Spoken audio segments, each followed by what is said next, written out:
like that. So that's what we are really honing in on now. This storm is west of Hammond. It's west of Hammond now, but if you live in Hammond, this is the time to get into your safe spot. So I do want to go back and show you what's going on here with that traditional radar view. So it is now upgraded to a confirmed tornado, highlighted here by that pink box. It's radar confirmed because there has been some debris detected by the radar. So this is happening right over Albany in Livingston Parish now. So this is where we're at right now. This is west of Hammond. So if you're in Hammond, down to Ponchatula, get into that safe place to wait this storm out.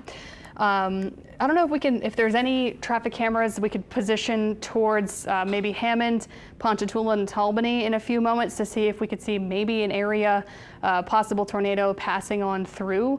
Like I was mentioning before, the best, okay. This is I-12 at Walker. This is kind of near where it's at. So this is where we're going to be watching for a possible tornado. But like I was talking about earlier, we can see all that lightning. I mean, that is an incredible amount of lightning. And okay. Sure, yeah, we're going to pull up a live shot now.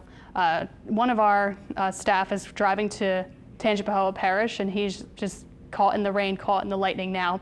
Do you know where in Tangipahoa Parish he's driving to? He's driving. Go ahead. We're getting updates in our ear from our producers, just letting us know the latest information. They're like on the ground, letting us know what they're seeing, but they're driving in Tangipahoa Parish now. They're west of Robert, Louisiana now. So you can just see just how messy of a commute it's going to be. I want to pull back up on our radar site here. It's possible that this tornado is on the ground. I'm getting the latest information from the National Weather Service that the storm that, I'm going to zoom in, that it's crossing I-12 now, heading southeast near Louisiana 441. That's where the possible tornado is. It's heading towards Springfield. So if you live in Springfield or have any friends or family in Springfield, give them a call, let them know. Stay inside and wait for the storm to pass by now. Here's Springfield now, right here on the map, just west of Ponchatula. Get into that safe spot now. If you live in Ponchatula and Hammond, take advantage of this time now to get away from windows and doors and wait this storm out. There is another tornado warning that has just been issued to account for that storm that's now moving more towards the southeast. This is the newest tornado warning that has just been issued now that will be moving towards Ponchatula. Springfield, it will be encountering Springfield momentarily, very quickly from now. And then it will continue to move east, southeast towards Ponchatula at this point. So this is the latest information. If you're just joining us now, there is a confirmed tornado warning in effect for southern Tangipahoa Parish. It includes Springfield, Ponchatula, and along I-12 and along I-55 in southern Tangipahoa Parish right at this point in time. A closer look at some other areas that you may be familiar with: Sharkey, Twin Lakes Boulevard, Lee's Landing, Sisters Road. If you know anyone that lives in this vicinity, let them know. There is a confirmed tornado warning in effect right now until 7:45 this morning. So it is going to be a while before you can get out there and get out there safely. So just wait it out, wait for the storm to move through, because it could be producing a tornado at this point in time. Looking back at what we were tracking earlier, farther to the north, there is no longer a tornado warning issued for northern Tangi and parts of Washington. So that's gone. That has expired. No more warning for the North Shore when it comes to tornadoes. So no other tornado warnings besides this one. This one now, again, in southern Tangipahoa Parish. This is Lake Pontchartrain. This is Lake Maurepas. This is I-55. We've got Hammond. We've got Springfield, and within there, Ponchatula as well. So if you have any friends or family, you have to let them know to get inside and wait for this storm, because it could produce a tornado at this point. It is a very serious situation. Also, we are very close to the radar site. Sometimes the radar site can obstruct what you're looking at just ever so slightly. So it's better to play it safe, and better to stay indoors and wait for this storm to pass by. And not to mention, even if you don't happen to see any rotation where you're at, it's still an impactful storm that's producing very significant winds. These winds are probably gusting above 50 to 60 miles per hour. outside of any tornado threat. We're talking strong winds and frequent lightning anyway, and heavy rain too. So it's just a mess at this. I'll throw on a different product here, again, that debris signature, to kind of give you an idea of what we're kind of looking at here.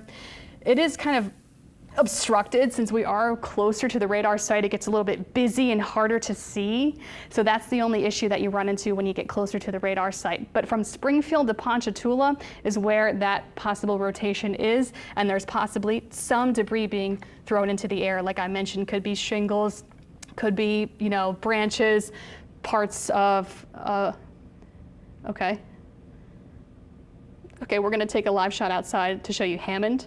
Heavy rain happening in Hammond now.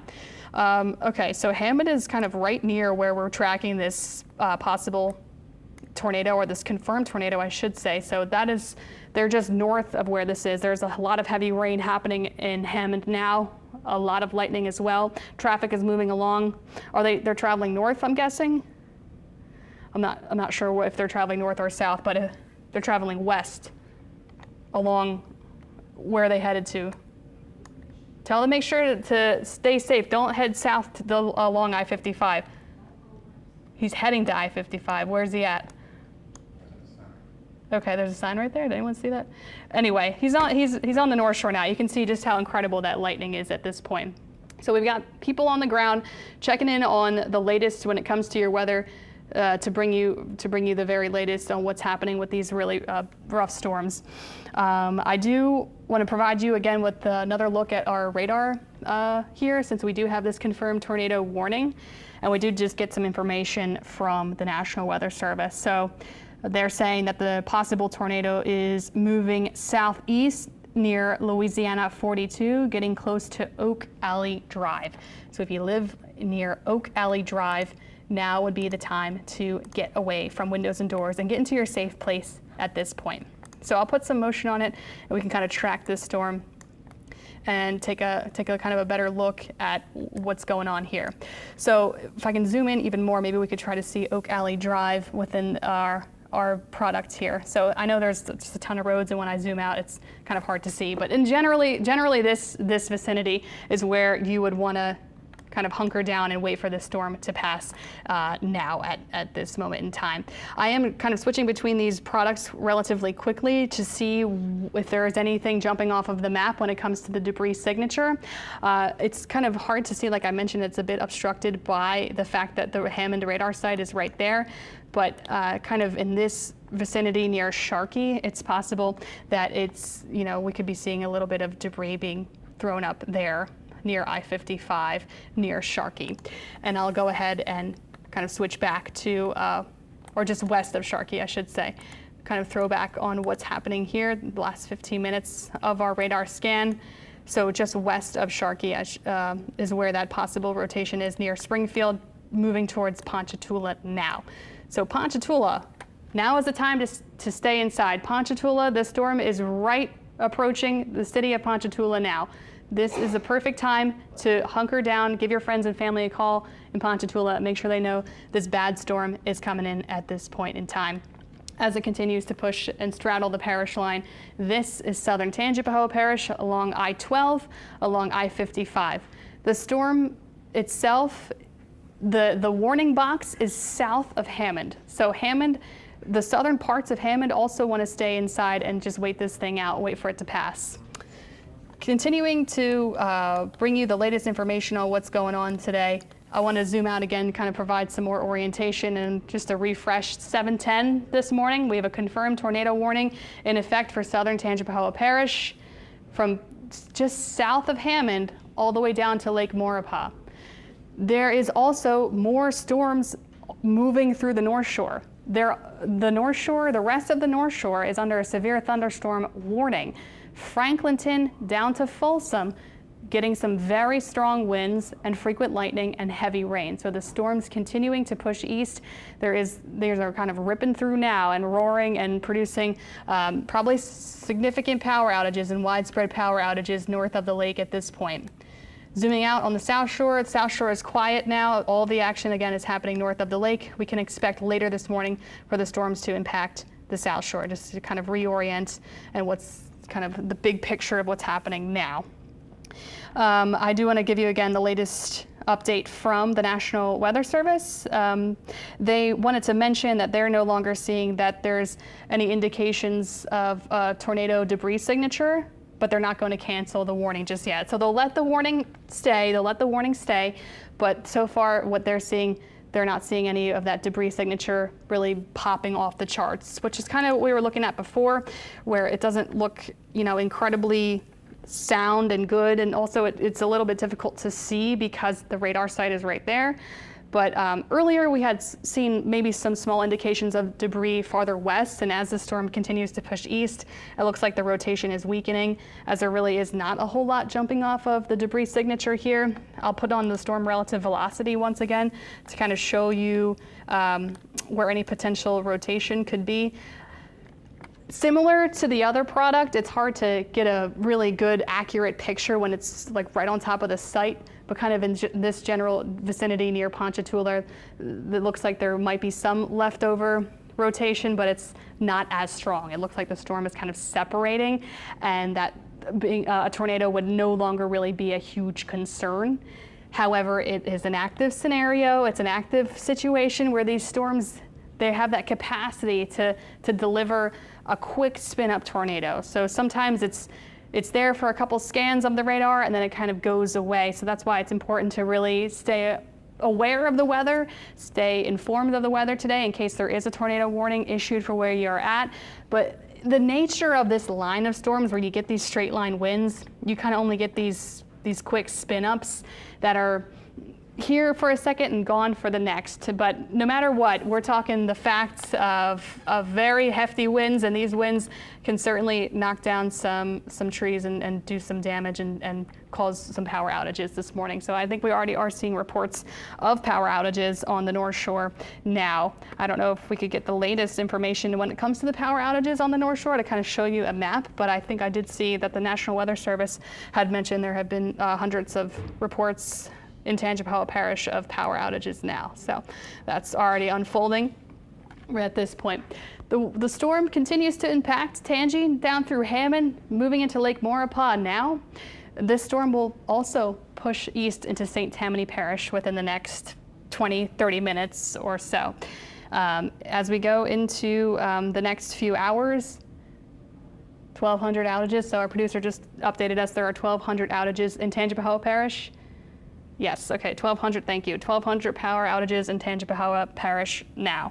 So I'm sure that number may unfortunately increase as this storm bulges into Washington and into St. Tammany.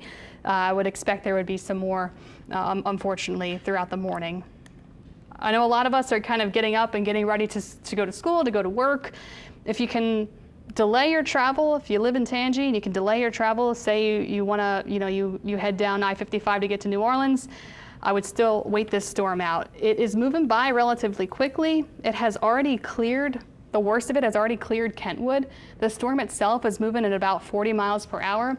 It's moving away from Amite City, so you won't have to wait too long. This is not going to be an all-day rain problem, but the storms that are coming in are packing a punch. So from Franklinton down to Folsom, if you can wait, again, another 30 minutes or so before you head out for work and school, if you could wait about 30-40 minutes, that would be really ideal because it's just an absolute mess at this point on the road.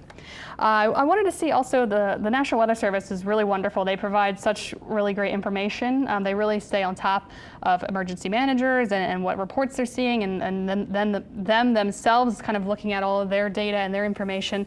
And I did want to say that they did upgrade the severe thunderstorm warning on the North Shore to be considerable because there could be gusts up to 70 miles per hour within this storm in Washington Parish and St. Tammany Parish as well. That's really they want to stress that it is a dangerous storm. Yeah, it is a very dangerous storm at this point. So that is just further driving it home that you want to wait this thing out. You want to stay home. You don't want to go out there and try to capture a video of this thing. You don't want to get hurt. You don't want your kids to get hurt or try to check this thing out. If you know that they have to go to the bus stop at this time, make sure they don't. Covington will be seeing the action, Mandeville as well within the next half an hour, 40 minutes. Folsom getting the heavy rain and the strong winds. So this is where we're at, the leading edge, blowing through Washington Parish and making its way through St. Tammany Parish now. Again, that tornado warning is still in effect, but if you look at the radar products, we're not really seeing any signs of rotation. We're not really seeing any signs of a tornado. It's more of a wind problem like we've been talking about all morning. So even though it's still in effect, it looks like we can kind of put that aside for now and not worry as much. We'll still have a close eye on the storm leading edge of that storm line that's moving through now as a whole, because you can get those quick spin up tornadoes possible, and they form really quickly, and sometimes they dissipate really quickly, and sometimes they don't even reach the ground. So hopefully, everyone is playing it safe this morning. They're using, their head and being extra careful on the roads. If they happen to, maybe they didn't know that this was happening and they're already off to work. Hopefully everyone is, letting their family and friends know about these storms. Maybe they can pull off somewhere and grab breakfast somewhere, something like that. Wait these storms out if possible. Yeah, we do have a pretty long morning ahead. It is only 7:17 now. I did want to put you through here with our precision cast the next few hours. So this high resolution model sometimes gets a little bit laggy. It lags behind. So we'll kind of picture that this is happening now rather than 8 a.m. So it's 7:17 or 7:18 a.m. based on what's happening now. So this has zoomed in quickly. So 7:17, we continue. We get to about an hour from now. So 8:18, 8:30, more storms expected for the South Shore. Still expecting between that window of 8:15 to 9 for the city of New Orleans and Metro New Orleans and down the bayou and for our river parishes in about an hour and a half from now. So mid to late morning, the storms continue to move eastward and will be impacting us, until about lunchtime today. And storms will also probably start wrapping up as we get to about 1 o'clock for most of the area. We could see some storms lagging though for Lower Plaquemines Parish until about 1, maybe 2 at the latest. So I just want to give you a quick rundown on the timing of that. Flipping back to our radar, because that's really the biggest concern is what's currently happening. Here we go, zooming out just to get you a bigger picture here of the storms. I want to know if we've gotten any reports of any other power outages or anything look interesting on any of the tower cams. Just shout it out, let me know, and we will show it to you on air here. National Weather Service also still providing some good updates here. I just wanted to scroll back and see what they had to say. They're kind of just monitoring these storms as well to see if they'll issue any more warnings when it comes to tornadoes, things like that. So far they have not decided on if they are going to, or they have not gone ahead and issued anything new. Okay, Hammond. Okay, we're going to show you outside in Hammond now. So he's showing some rain. Highway 51. So this is Highway 51. One of our photojournalists is in Hammond along Highway 51.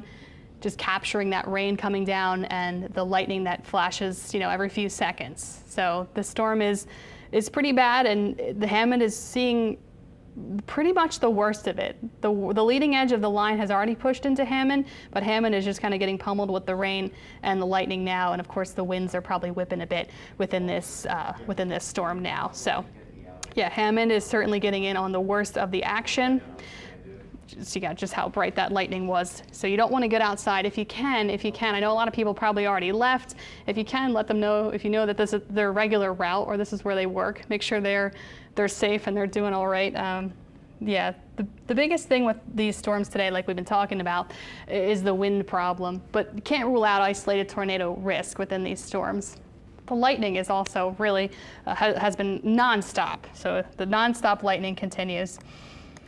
I'm sure as we, continue to watch this tornado warning, we'll see if, we'll see how it kind of transpires in the next few minutes. Still at this point, there's no big signs that there is, any real signs of rotation, no big signs of any signs of a tornado, which is good to see. So we'll watch it for sure, but right now the signs of of rotation are quite low based on this storm velocity product. So that's what we have now. I do want to, again, I'm just kind of referring back to what I'm seeing. I'm going back to the National Weather Service.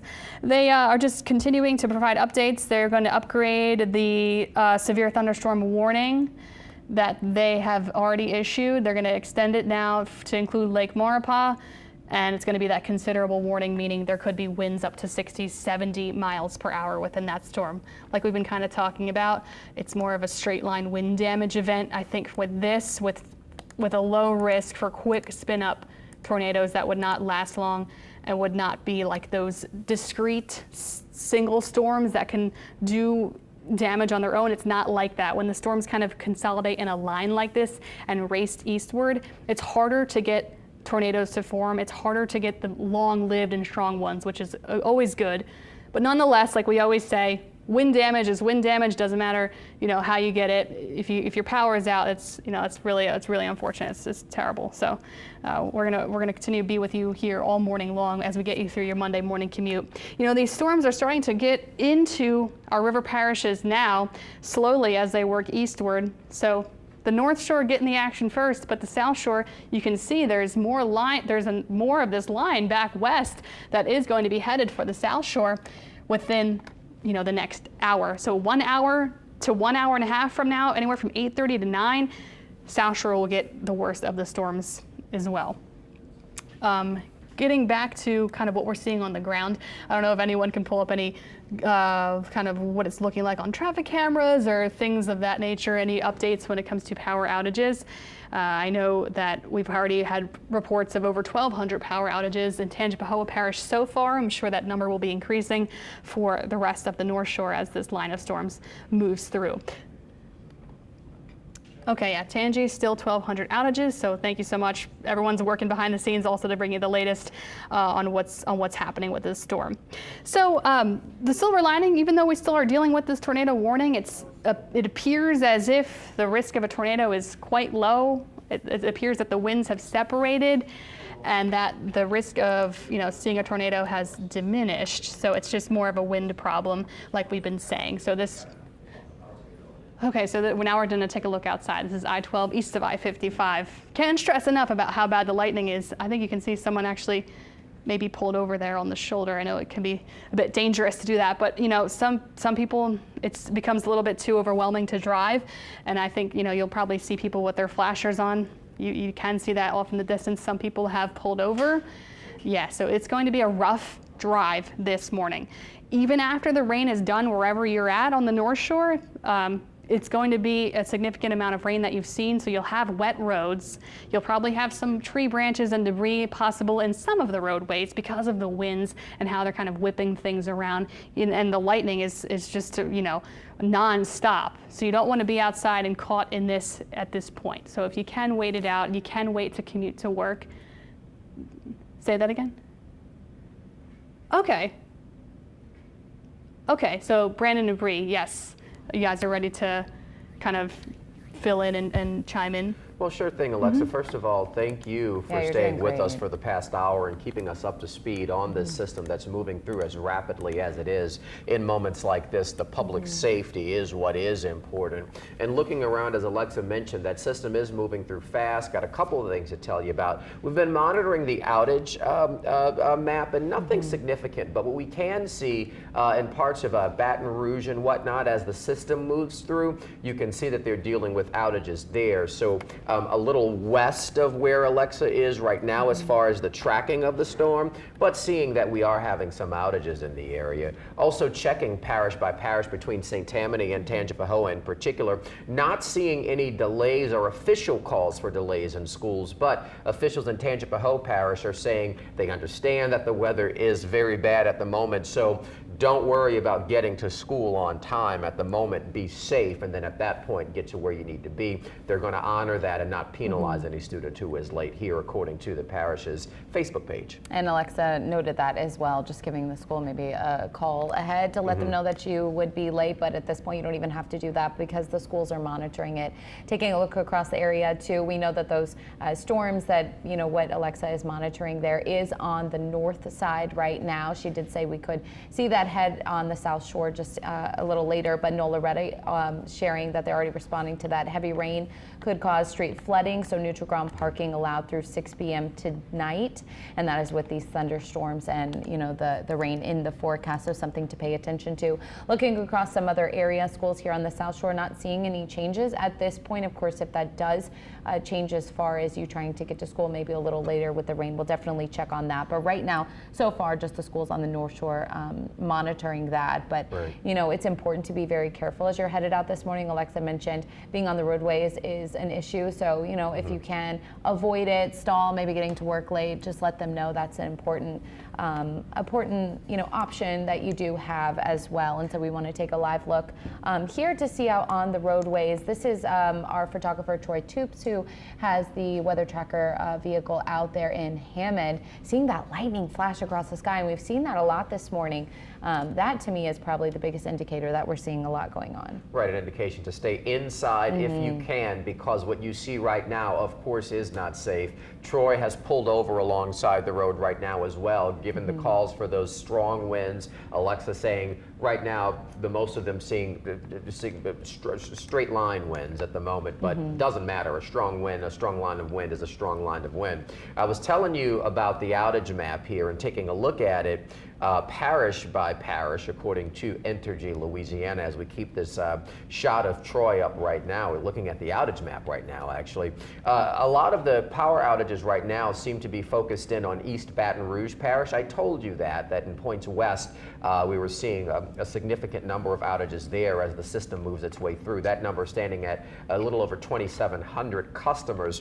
But going through the area, Iberia, again, points west of Orleans Parish is where, or points west of southeastern Louisiana, I should say, is where we're seeing some heavier outages at the moment.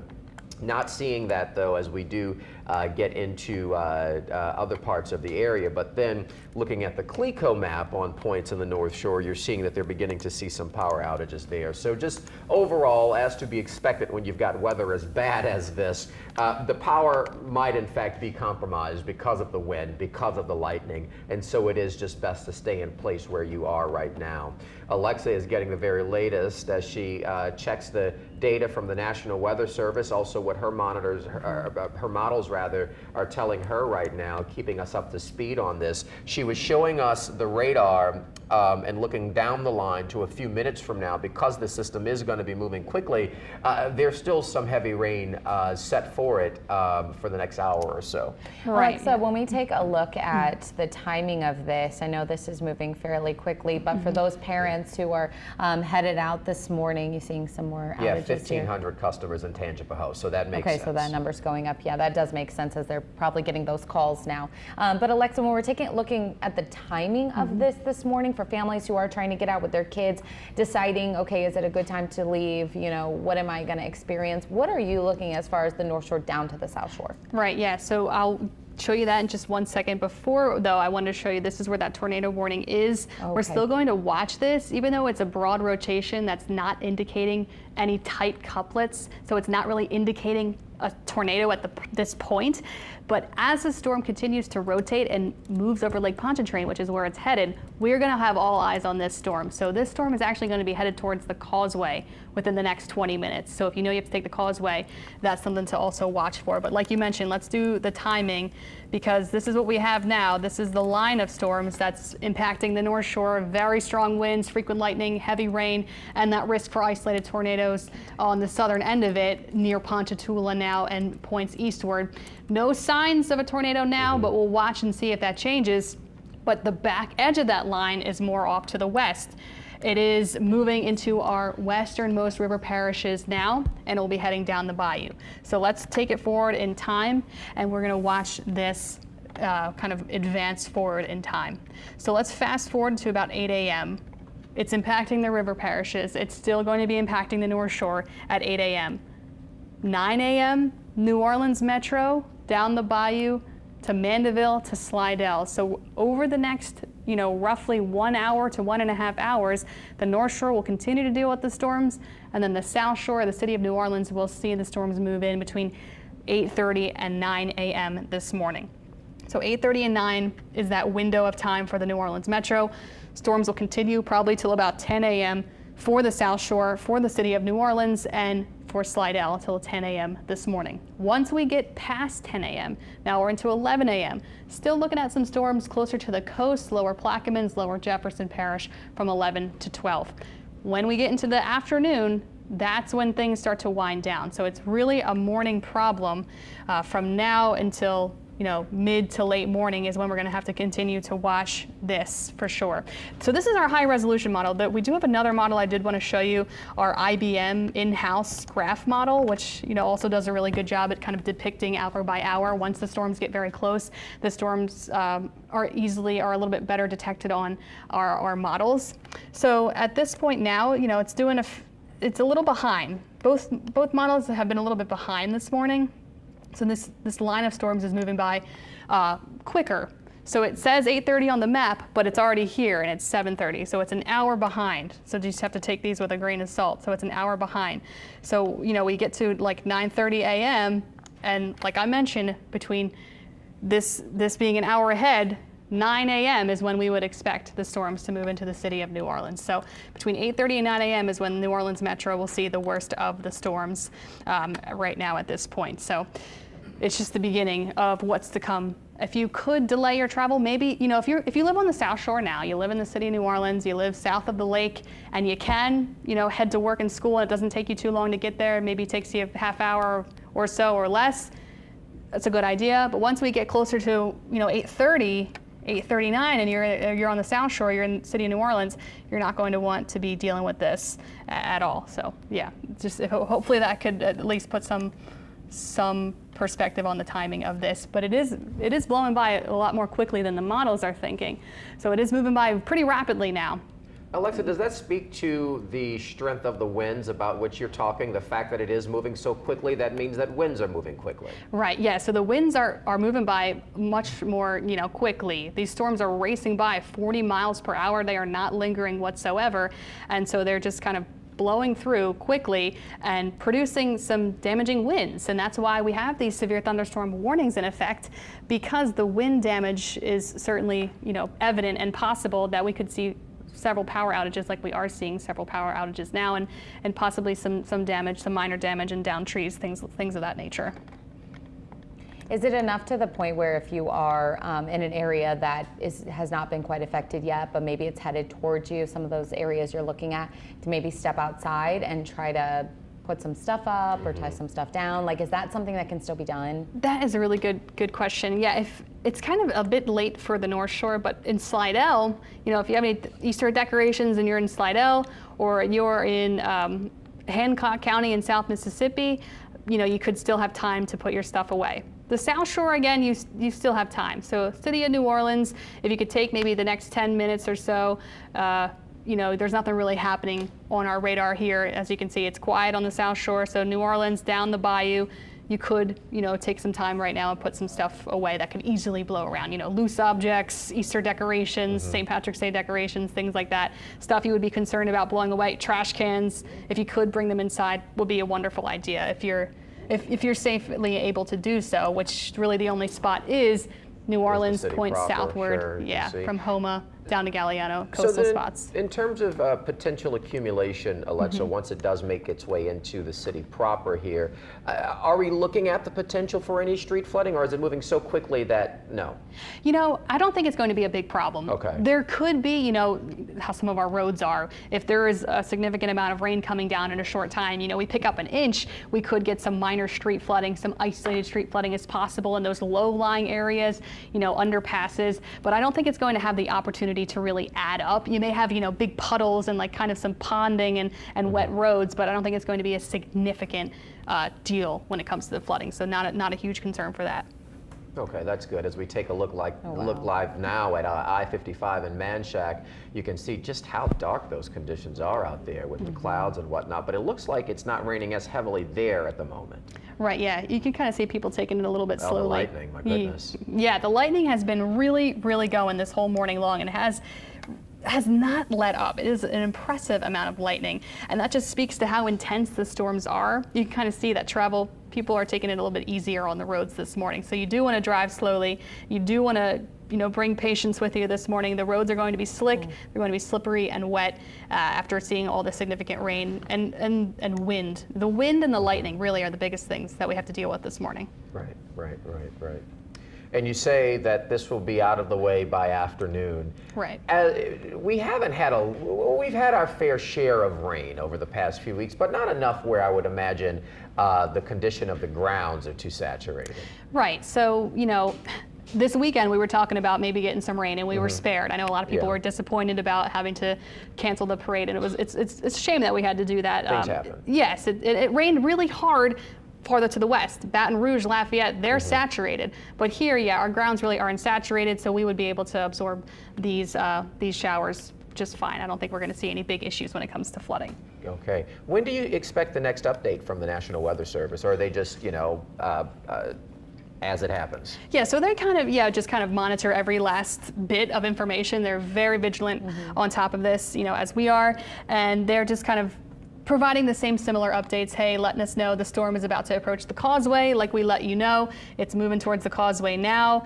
Things like that, letting us know that the wind speeds are dangerous. They could be up to 60, 70 miles per hour. As these storms move over water, we'll have to watch again for rotation, maybe water spouts, things like that. And sometimes when you get a water spout moving on shore, it could be a potentially dangerous situation. So we'll be watching that closely for any rotation that could spin up off of the lake and then move inland. Yeah, that's why it's always tough to drive across the lake when it is raining like this. They ask you to stay off of it, or the causeway closes, etc. So we had that shot there in Manchac a little earlier. You could see that people were going slowly, but you imagine visibility also with the lightning and whatnot. To go slowly may not mean that you still can see. Right, exactly. I mean, this is like blinding rain coming down.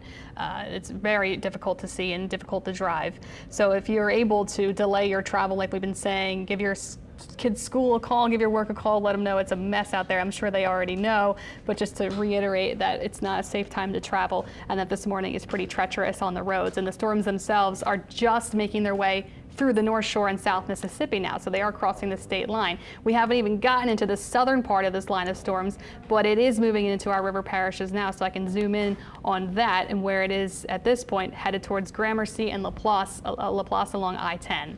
The National Weather Service also did provide another update. They did allow the tornado warning to expire. So again, we've been watching this tornado warning. It's still popping up on the maps, but they're allowing it to expire because, like we've been talking about, this is a situation where the tornado risk is not high. It's the nature of the way the storms are. It's a low risk. You can still get them, but they'd be isolated, they would be quick, they would be short-lived, and sometimes they don't even, touch the ground, which is a benefit, surely, but it doesn't matter. We still have very strong, damaging winds within this line of storms. Wind damage is wind damage, like we always say. So here we go. They really are they're just kind of pressing the concern for also water spouts on the roadways, or not.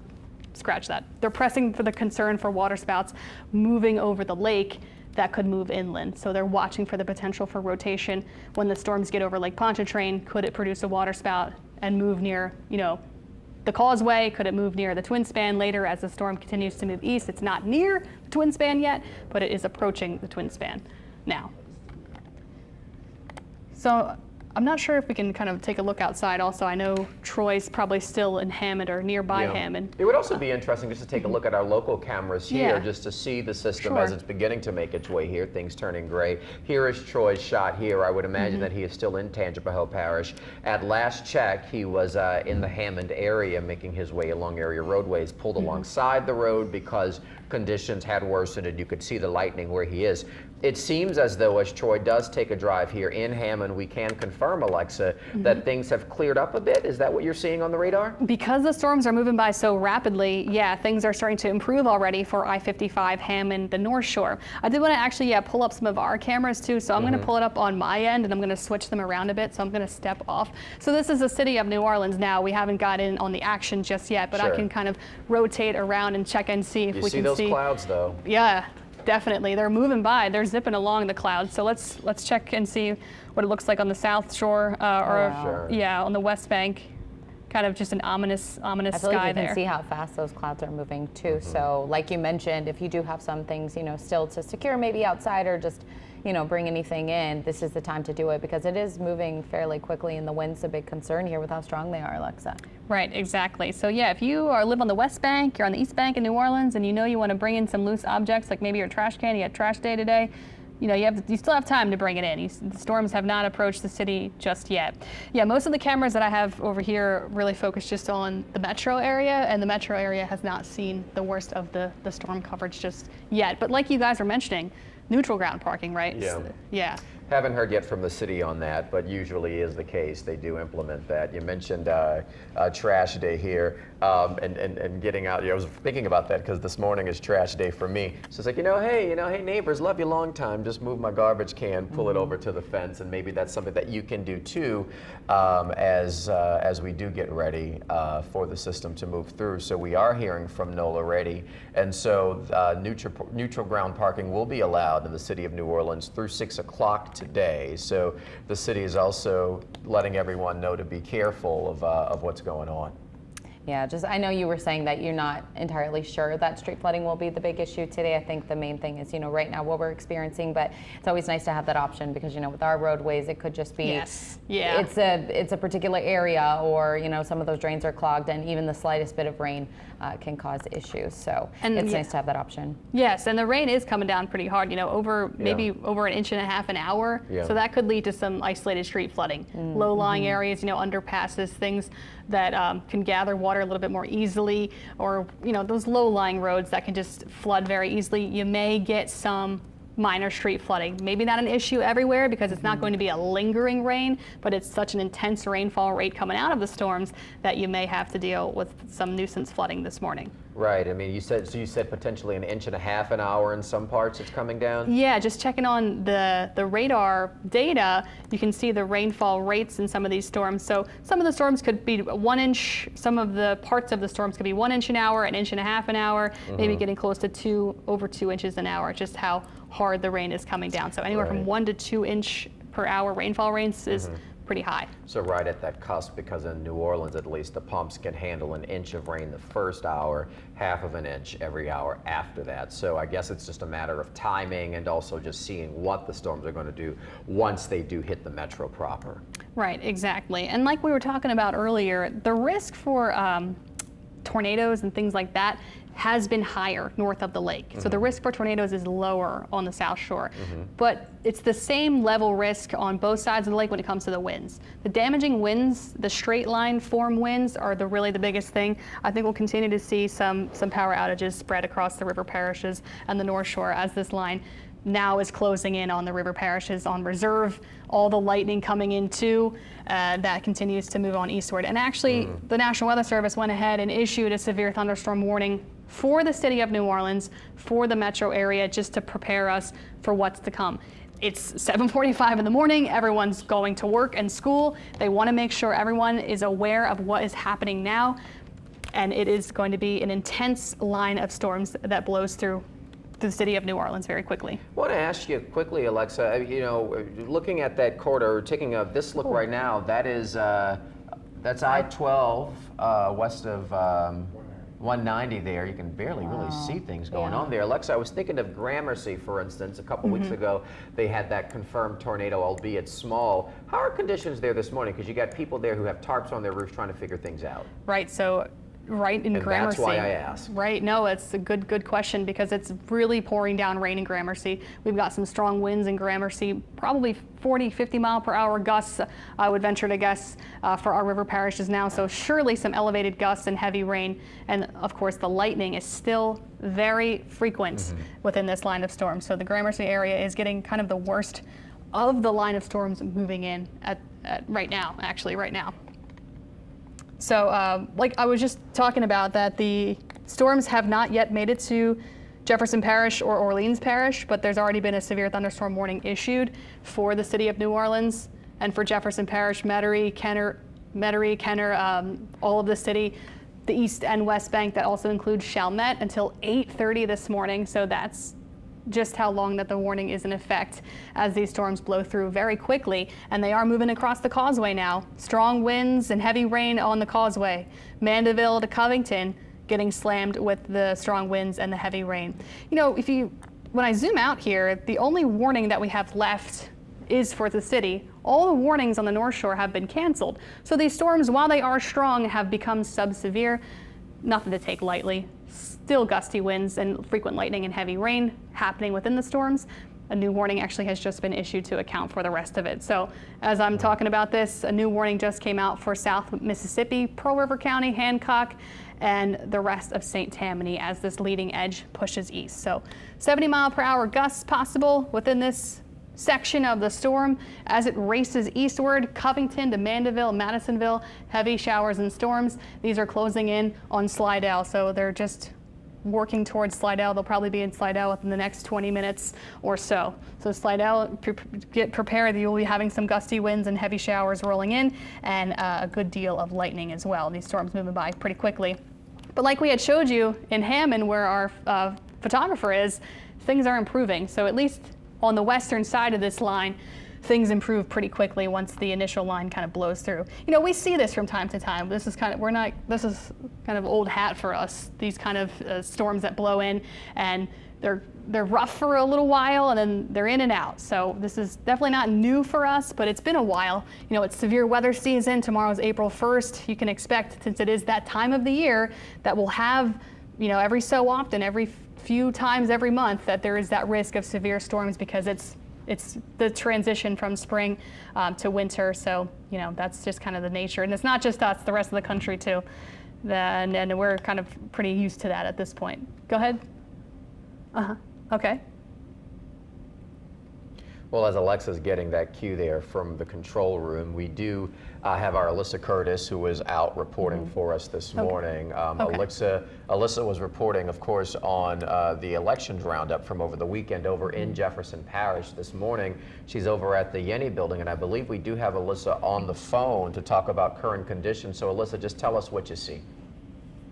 Good morning. Yes, we are stationed outside the Yenny building because, as you guys probably saw earlier, we were talking about the JP Council races, and we were actually waiting outside for our next hit, and I noticed the lightning, and we were under the awning, and I said, hey, let's get in the car. The lightning is definitely getting worse. So we've been out here now for about an hour and a half, and I would say it's definitely steadily increasing in terms of the weather conditions that we've seen. So thunder, lightning becoming a little bit more frequent. I just saw a big flash of lightning over here.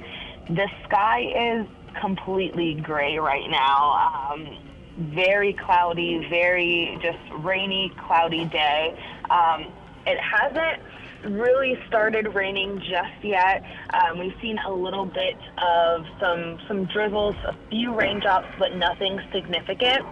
I am looking at the flagpole right outside the Yenny building, and the flag that's hanging on there is definitely swinging and picking up a little steam every 30 seconds or so. So winds are starting to pick up. Again, definitely lightning and thunder. I would say the three main conditions that we're seeing right now. Not a lot of rain, but as I said a few minutes ago, things have been picking up in the last hour and a half as we've been out here steadily. So I wouldn't be surprised if we saw some more rain in a little bit. If you want to. Thank you for that, Alyssa. And to be clear, not to jump the gun here, officials in Jefferson Parish haven't said anything about any potential plans or anything. It's just bad weather, and Alyssa happened to be there reporting earlier. But she is describing what we're seeing throughout the area, and that is those clouds changing, moving through. And as Alexa Trischler pointed out, the radar prime and ready for that line of showers to move into the New Orleans metro area within the next hour. Well, and as anyone knows, when you're trying to get just to work and school in the morning, any couple minutes that changes your routine really matter, and especially if rain's coming down, it's going to cause everything to be, slowed just a little bit. I do want to mention Leah McNeil is over there working, looking at the roadways for us, also making some calls, and she just double-checked with St. Tammany Parish Schools. They, as of right now, do not have any plans to delay the start of school because of the weather.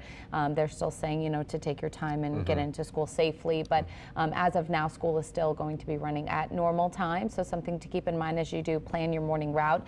We are checking around other areas, trying to get in touch with other officials just in case there's any time changes or delays to any openings of offices or schools, and so far haven't seen any. So that might be something that changes, but as of now, everything is supposed to start on time. Same in Tangipahoa Parish too. The school system did post to its Facebook page letting parents know that there is not an official delay to the school day in the school district. However, they do understand that you may not be able to get there right now. So they're going to excuse tardiness for the morning, all things considered, as safety is the priority. Yeah, that is the main concern there. So we're going to check in with Leah in a little bit to get a look at the roadways and anything that she's seeing this morning as people, might have already been out or on the roadways. We saw when Alexa was taking a look at some of those just to show us the lightning, but also some people who had pulled over on the side of the road trying to be safe. Hearing from Alyssa about what she's experiencing there. But Alexa, any changes or updates as far as what we've been seeing? I know there was still on the North Shore that warning that was in place, and I don't know if that's evolved over time. Right. So I think maybe they're going with, okay, you can take your time going to school and work today because the storms are moving by so quickly. Right. They don't want to mess up the whole school day completely. The storms are just zooming on by, so we'll give you the latest update on where they're at. It was really bad not too long ago in Washington Parish, but the storm itself now, the northeasternmost edge of it, has now moved into Pearl River County in South Mississippi. So the worst of the winds and the rain and the lightning is in Pearl River County. Now, St. Tammany Parish is still getting slammed now, but since the storm is moving by relatively fast, it won't be long now. Within the next 20 minutes, 30 minutes, St. Tammany Parish will see things really start to improve on the back edge of it. Now, Slidell still on the eastern side hasn't even really gotten into the worst of the weather yet. But the western part of St. Tammany will start to see things gradually improving. Slidell will get hit with the storm within the next 15 minutes. Then Slidell will be dealing with the storm for about 20, 30 minutes or so. And then it just keeps on moving east into South Mississippi. So that's the northern edge of it. And then we get into the central part of the edge, or the central part of the storm. Covington to Mandeville, absolutely seeing downpours and frequent lightning and gusts, probably 40 mile per hour gusts, 50 mile per hour gusts in Covington. They're actually not included in the warning. They're kind of on the back edge of it. The warning for the severe thunderstorm is east of Covington. It does include Slidell, Picayune as well because of the damaging wind gust potential, 60, 70 mile per hour gusts possible in eastern St. Tammany, and then filling in the rest for South Mississippi. Causeway is an absolute mess now with the heavy rain and lightning. So Causeway is very dangerous to travel on now. Go ahead. Causeway is closed. Okay. Leah, did you have something? She just told you that the causeway is closed right now. Again, Leah's monitoring the traffic cameras and whatnot, so if you all hear another voice in studio, it's Leah relaying the information that she gets. And I see behind you right now, Alexa, we've got a picture of I-12 at the moment. Right, I-12 east of 190 now. So yeah, things are going to move in quickly. It will be kind of fast and furious with the storms, but they'll be getting out quickly. So the causeway is closed, like you just heard, because of just how rough the weather is. So I did want to do the back edge of the storm, the southwestern part of this line. That's been a little bit, delayed compared to the northern edge of it, but it's impacting Laplace to Gramercy. Thibodaux is about to see the worst of the storms rolling in within the next few minutes. So river parishes, and then it will be heading down the bayou. And like we've been talking about, the city of New Orleans is already under a severe thunderstorm warning because this is where it is now. Moving through Laplace, headed towards Luling. It will be moving into Jefferson Parish momentarily and then filling in for Orleans Parish and then St. Bernard. So the severe thunderstorm warning already in effect for the city of New Orleans, both sides of the river, to account for the damaging winds. Damaging winds are the biggest thing, maybe some small hail, of course, heavy showers and frequent lightning. The showers may add up. There could be some nuisance street flooding. It's possible throughout this morning. Now, I did want to go ahead and kind of zoom out and see. Yeah. Okay. So we're pulling up some traffic cameras here. I-10 at US 61. Yeah, the real common thing all morning is just how much lightning there has been.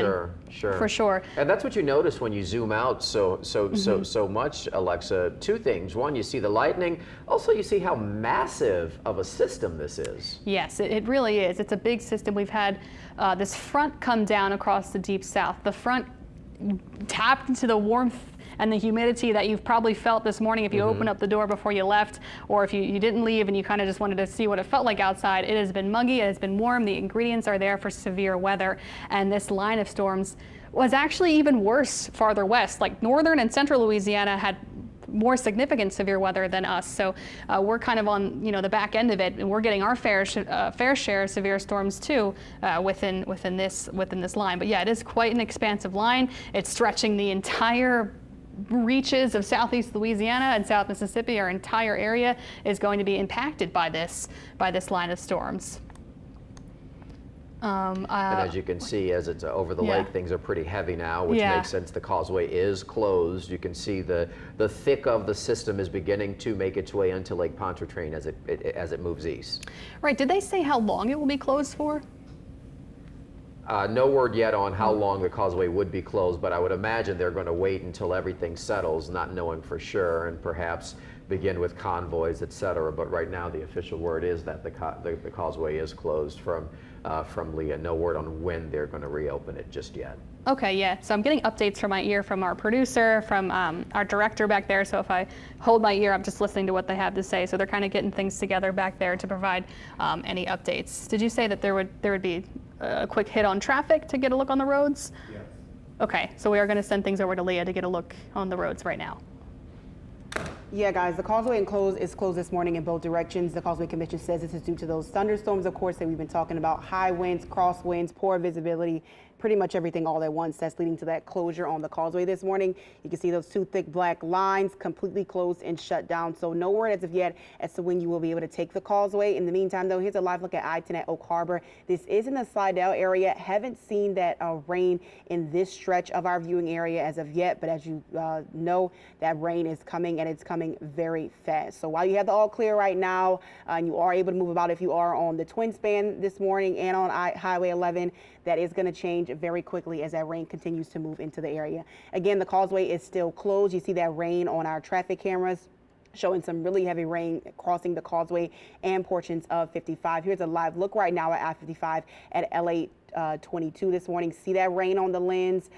Cars are still able to move along the roads, as you can see right there, but I have been noticing those lightning strikes that we're still seeing, and of course people taking it slow as they make their way on the roads this morning. So as Alexa has been mentioning, it's probably best to just go ahead and delay your drive time if you can this morning, because we know that water always pools on the side of the road that can create those slick spots, which can be a catastrophe on the roads and cause an accident. So if you can delay your drive time, that probably be best this morning, because again, we're still tracking that rain pretty much from across the North Shore. Haven't seen that rain come down yet on the South Shore. Got some spots of patchy showers already coming into the Metairie area, as you can see towards the bottom of your screen towards the left there where the Kinder marker is. But again, that rain is going to be making its way into the area probably around 9 o'clock. I believe that timeline is still correct, Alexa. That's what you said earlier. Does that still remain as when we could still see the showers come in on the South Shore? You know, they're already impacting our river parishes now. So this line of storms has been accelerating. The models have been having some trouble keeping up with it. It has been about an hour ahead of schedule.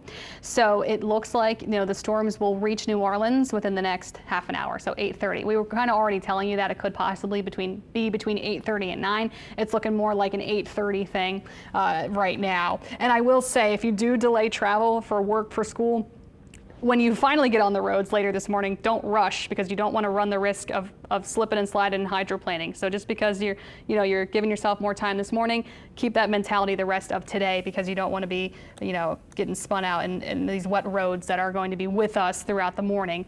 Now, the National Weather Service new update actually went ahead and issued a flash flood warning.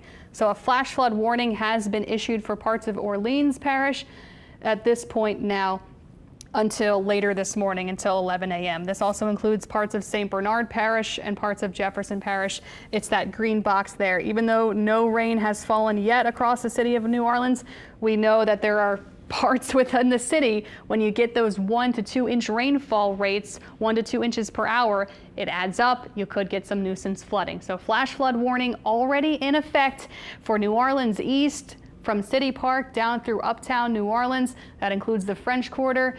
That includes points eastward, Marigny, Bywater, towards Chalmette on the West Bank. That also includes Algiers Point, Algiers, Araby, Gentilly, Seabrook, Michoud, All of these spots that we know kind of have the tendency to gather water a little bit more readily than other parts of our area. So flash flood warning already going out because just how much rain is falling down. Even though it's moving by, it's zipping by, it's heavy showers and it's consistently heavy, and it will be raining. It's starting to rain actually for parts of Jefferson Parish. So Kenner, starting to see the rain and the gusty winds. The winds will be picking up in Kenner and in Metairie within the next few minutes, and then you'll get the heavy rain and the lightning right behind it. So yeah, this line of storms is zooming by a little bit more quickly. So city of New Orleans, expecting to get that rain working in within the next 15, 20 minutes as this line bulges to the southeast and picks up in speed. And I keep zooming out so you can kind of get an idea. There are all these boxes. All the blinking boxes indicate severe thunderstorm warnings for the entire length of the storm from Morgan City all the way to Bogalusa, all the way to Pearl River County. Severe thunderstorm warnings. The reason for it, wind gusts that could be damaging 60 to 70 mile per hour winds.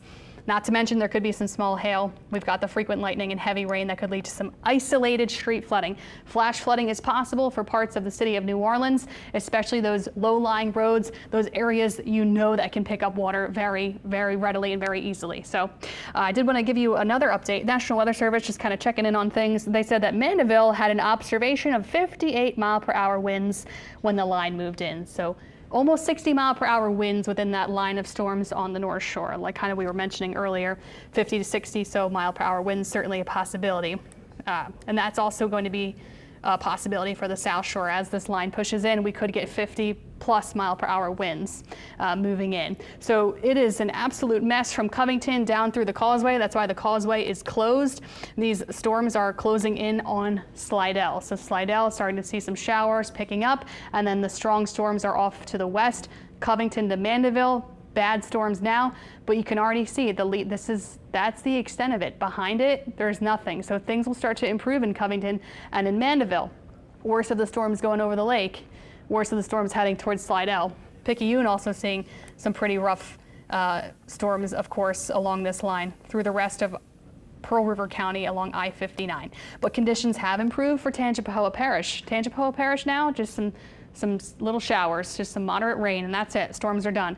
Showers, also just moderate rain for Washington Parish. The storms have pushed off to the east, so you can see just how fast these are going, if that provides you any sort of consolation. But this is what we have on the South Shore. Now the focus does transition now to points south of the lake. Gramercy, Laplace, now getting close to Luling and Des Allemands and to Thibodaux. That's where the line is advancing. There's a ton of rain and a lot of lightning falling in Gramercy and Donaldsonville, but things are starting to improve back west. So Gonzales, Donaldsonville, things starting to get better within the next several minutes. But then it starts to get worse for St. Charles Parish, and it gets worse for Thibodaux and Des Allemands and down the bayou, and eventually the city of New Orleans. That leading edge of storms is just approaching the lakefront now. So you can see just where it is. Kenner starting to see some of the heavy showers and gusty winds. Metairie as well, we'll be seeing that within the next several minutes. The rest of the city of New Orleans as well, getting in on that action on the east bank first, and then eventually the west bank as this line of storms closes in. If you're just joining us now, it's 8:04. I did want to remind you that the city, the metro area, is under a severe thunderstorm warning until later this morning for damaging wind potential. Also, there is a flash flood warning in effect for Orleans Parish, parts of St. Bernard Parish, and parts of Jefferson Parish, that flash flood warning because of the heavy showers, the soaking rain that could add up and cause some nuisance flooding concerns this morning. So make sure you are driving carefully and taking it easy there this morning. Another update from the National Weather Service. They kind of look and monitor every last thing. They just are really honed in on the waterspout potential. They just wanted to make sure, if they're detecting any spin over the open water. They say that the rotation over the lake that they had been watching has broadened out, meaning that it's not really a concern. So the risk for waterspouts, while it's there, it looks like, it's not going to be a huge concern everywhere, but it's possible that one or two waterspouts could move from the lake and move onshore. And the best spot would be towards Eden Isles and Venetian Isles. So that's where the best potential place would be for possible waterspouts. And that would be that rotation coming off of the lake.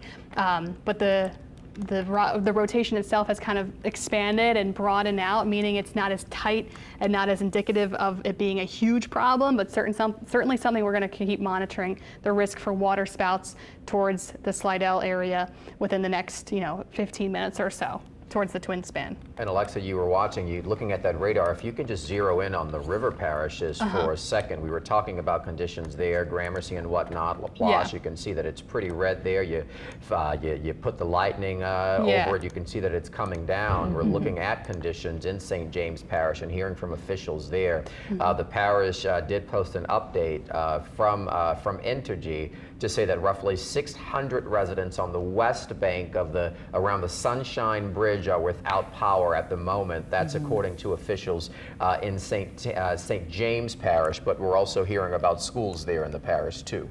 Yeah, so in St. James, they said that they're being flexible with students arriving late, so school is still on time, but they're saying just be patient as they're trying to get transportation to your children, and then also they know that families are going to be delayed as well, and that's sort of what we're seeing across the board here as we look at St. John's schools as well, hearing from them with a post on Facebook saying that they are delaying pickups for kids as they're trying to maneuver in this weather as well and being flexible with families. So that sort of seems to be across the board, right? Because we heard that from St. Tammany, Tangipahoa. They're saying that, with these storms, Alexa, as quickly as they've been moving, which you mentioned, that it might still be difficult for people to get where they need to be, but that they are, keeping track of everything.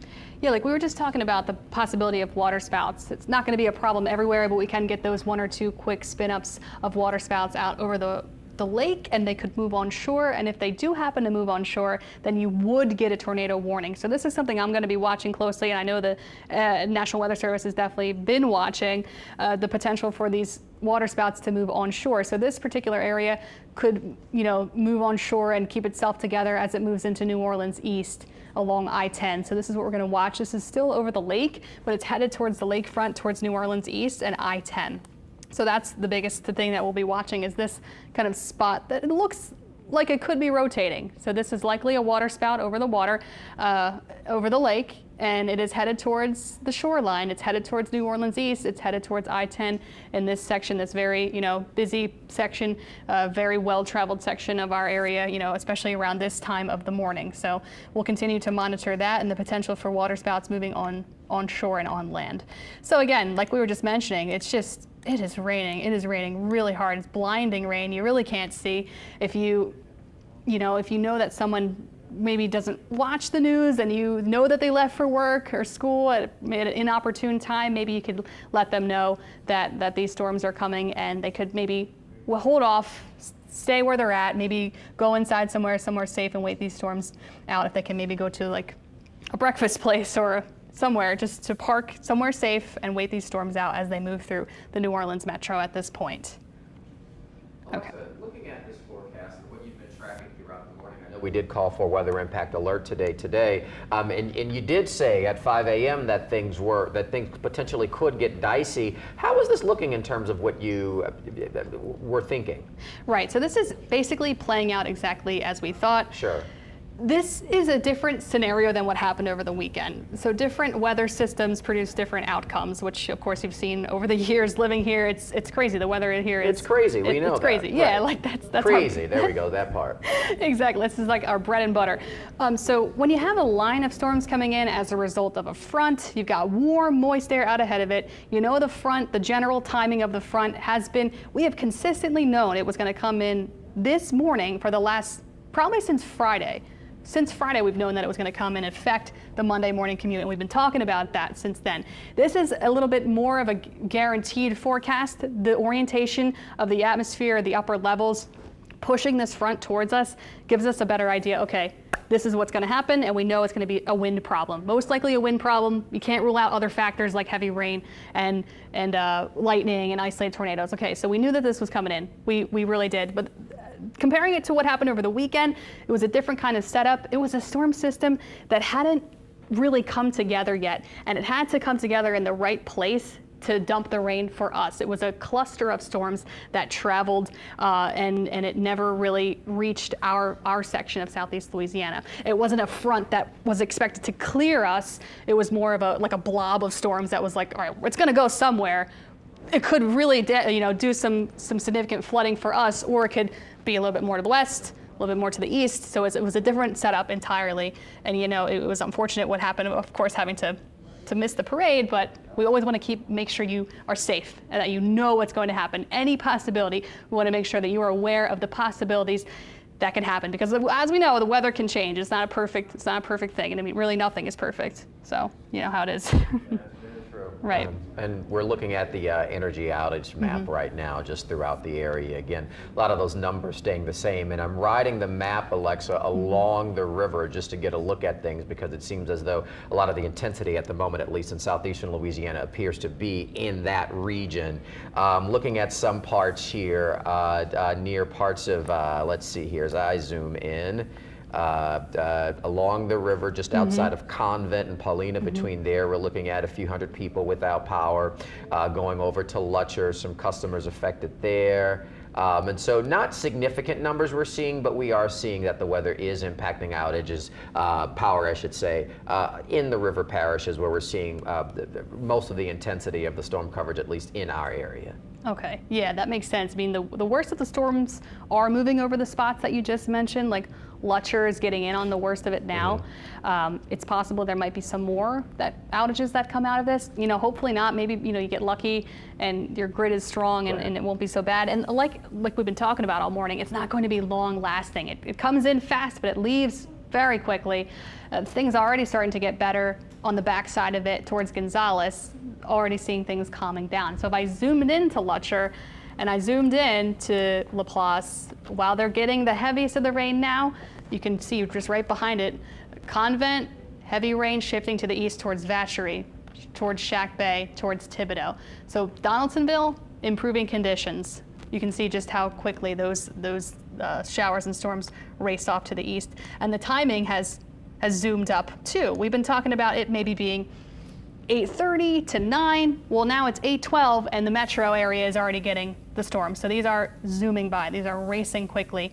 The sooner we can get them in, the better off we are, the better we can get them out of here. But they are packing quite a punch, and that's why we're waiting out to see, how strong can these winds get. We're getting reports of wind gusts close to 60 miles per hour on the North Shore. So that is certainly a possibility that we'll have with these storms. That's what I was going to ask, just looking at the gusts of wind, just how fast, if the data was in just yet, on how fast it's being reported. Yeah, so if I go onto one of our radar products, the velocity, to kind of get you an idea on how fast these winds are going, this is sampling a little bit higher aloft, so it might be a bit lower, closer to the ground, but 60 mile per hour winds just a little bit off the ground probably translates to 50. So yeah, 50 mile per hour gusts, 40, 50 to 60, even in some spots, that's certainly high and a lot. What are you seeing about flash flooding right now? So like we also had been just kind of referencing just how much rain is coming down in each of these storms, and as this line of storms moves in, 1 to 2 inch rainfall rates per hour is certainly impressive. So the National Weather Service already said, okay, we know it's going to be bad. They issued a flash flood warning. It hasn't started raining terribly hard yet, but the rain is starting to pick up within this warned box in the city of New Orleans. So no reports of flooding yet, but there is a flash flood warning in effect to account for the possibility of us to see some flooding. Heavy showers impacting now Jefferson Parish, Metairie to Kenner to the lakefront, heavy rain also. The lakefront is included in that flash flood warning, Lakefront Airport. So I did want to kind of revert. I do like to put the motion on there to get you an idea how things have been trending over the last little while. And you can see, I'll go back 1 hour just to kind of show you how quickly this has come in. Oh, wow. Yeah, it's very quick. And we'll just kind of watch that a couple times. Yeah, it's a quick line of storms, and it hasn't really weakened that much. The amount of lightning has not changed. It's riding out the whole region. It's impacting all of us. There isn't one part that's all, worse than the other part. When it comes to the winds and the lightning and the rain, it's the fair share across the board. So, yeah, it's been a pretty active in morning. Go ahead. Oh, it's near the airport. Let me you can see the traffic building up there. Kenner there at the airport, you can see significant. Imagining people trying to get across Lake Maurepas there and having to deal with traffic. So, I mean, you're looking at that right now. Again, the word this morning is, if you can, to stay put until this system, which, as Alexa mentioned, is moving quite quickly, makes its way through. But you can see there are people trying to get to where they need to be. Some of them, presumably, do have flights.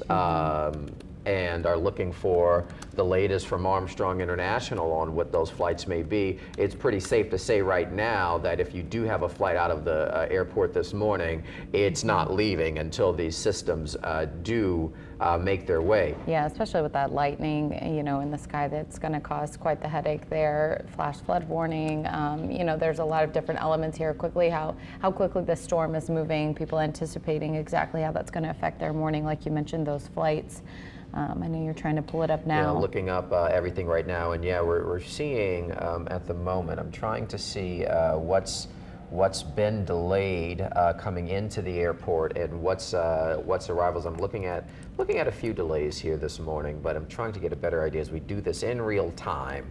What the actual numbers are as to how many they have. But again, we are looking at delays over at Armstrong International, both in arrivals and departures. That's to be understood. Okay, yeah, it looks like, I don't have the exact number here, but I can already see 1, 2, 3, 4, 5.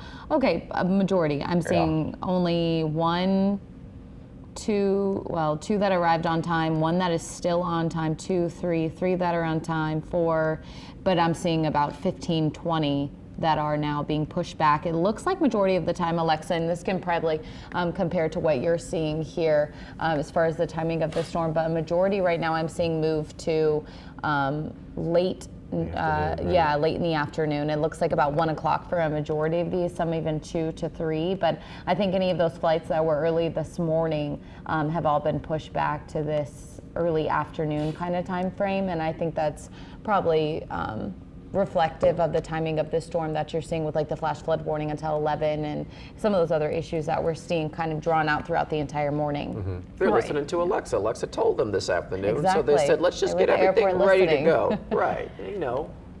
Right, yeah, no, that makes sense, because once we get to noon, lunchtime, these storms will be out of here. They'll be out of here before we get to noon and 1 o'clock. So it makes sense that the flights have been pushed to the afternoon, because we'll be clear in the afternoon hours. So that's one good thing.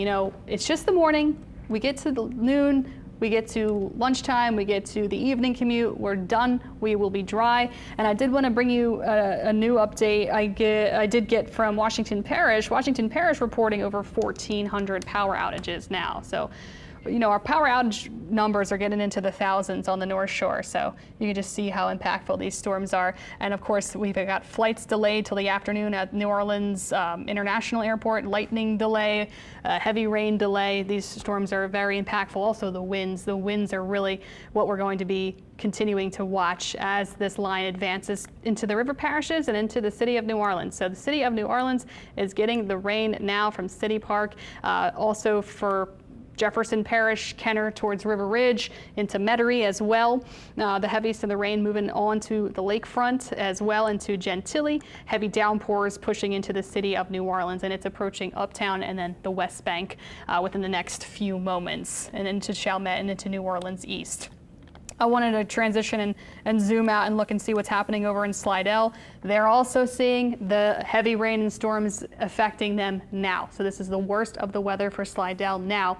And we're watching these storms come off of the lake to see if they have the capacity to produce water spouts. Would not be surprised if there are some water spouts over the lake. We'll have to see, and watch if they'll move on shore, if they'll hold together. It's always really something to kind of monitor and keep abreast of as we get these significant storms that roll through. At this point, we have severe thunderstorm warnings, all for the Bayou parishes, all for Lower Jefferson, for Plaquemine, St. Bernard. So the whole stretch of the storm from south to north is under a severe storm warning to account for the wind gust potential. We're seeing reports of gusts just under 60 miles per hour. So you could get occasional gusts, 50, maybe 60. Maybe some lower end gusts around 40 or so. But if you get those rogue gusts up to 60, you know what that can do. That could knock down some trees and some weak trees and weak branches and do some destruction, some minor destruction, like a shed that might be falling apart, things like that.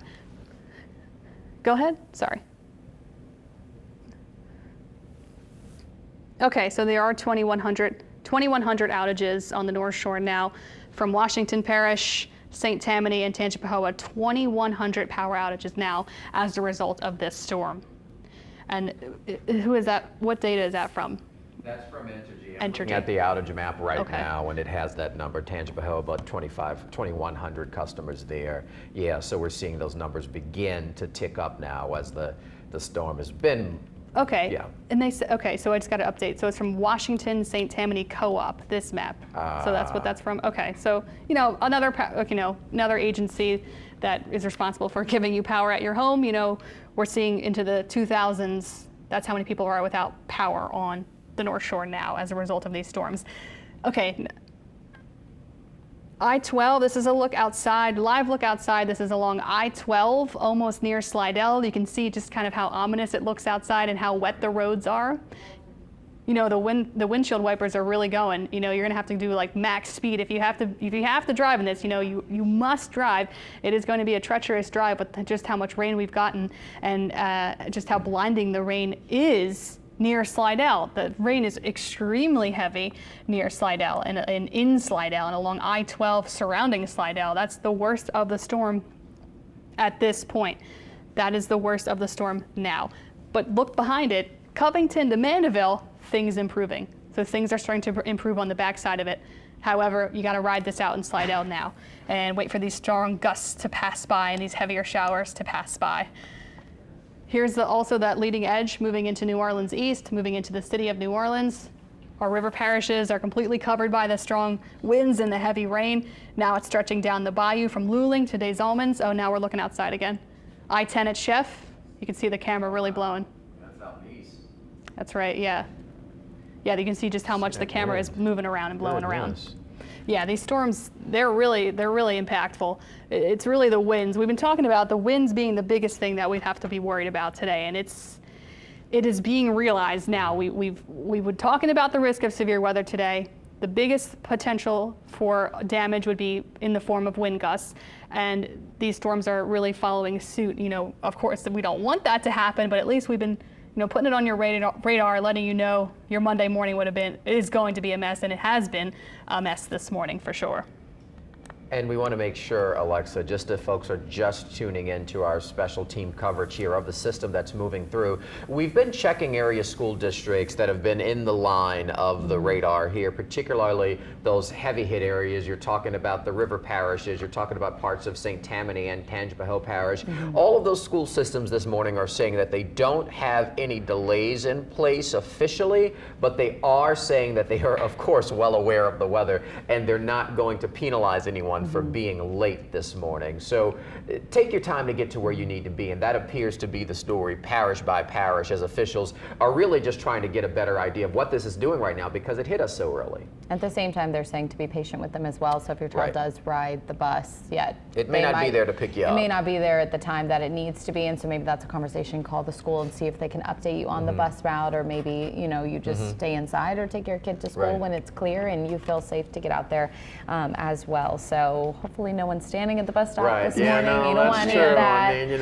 You're going to be okay. The bus didn't pick me up. I know. Wonder why. Don't stand there in the rain and the lightning, please. And the good news with that is that they're not going to house. penalize anyone for being late, because there isn't anything you can do about this. Just kind of understanding this is the Monday we're dealing with and taking it, hour by hour as we're watching this storm kind of pass through pretty quickly. Right, as far as that's concerned, looking at Orleans and Jefferson, officials there are watching what's going on. Orleans Parish, NOLA Ready has done what it does when we do have the threat of severe weather around here, that is enacting parking along the neutral ground. That will remain in effect until 6 o'clock this evening. So nothing wrong with just taking your car, putting it up there on the neutral ground, because the streets are the first to flood as those catch basins do their jobs to get the water out of city streets. Also, as Alexa mentioned, with a few minutes or so to go before things get bad, but you see the wind picking up in the east, if you haven't moved your garbage can or other things that could become a projectile in winds that are measuring easily 30, 40 miles per hour, now is your time to go do that.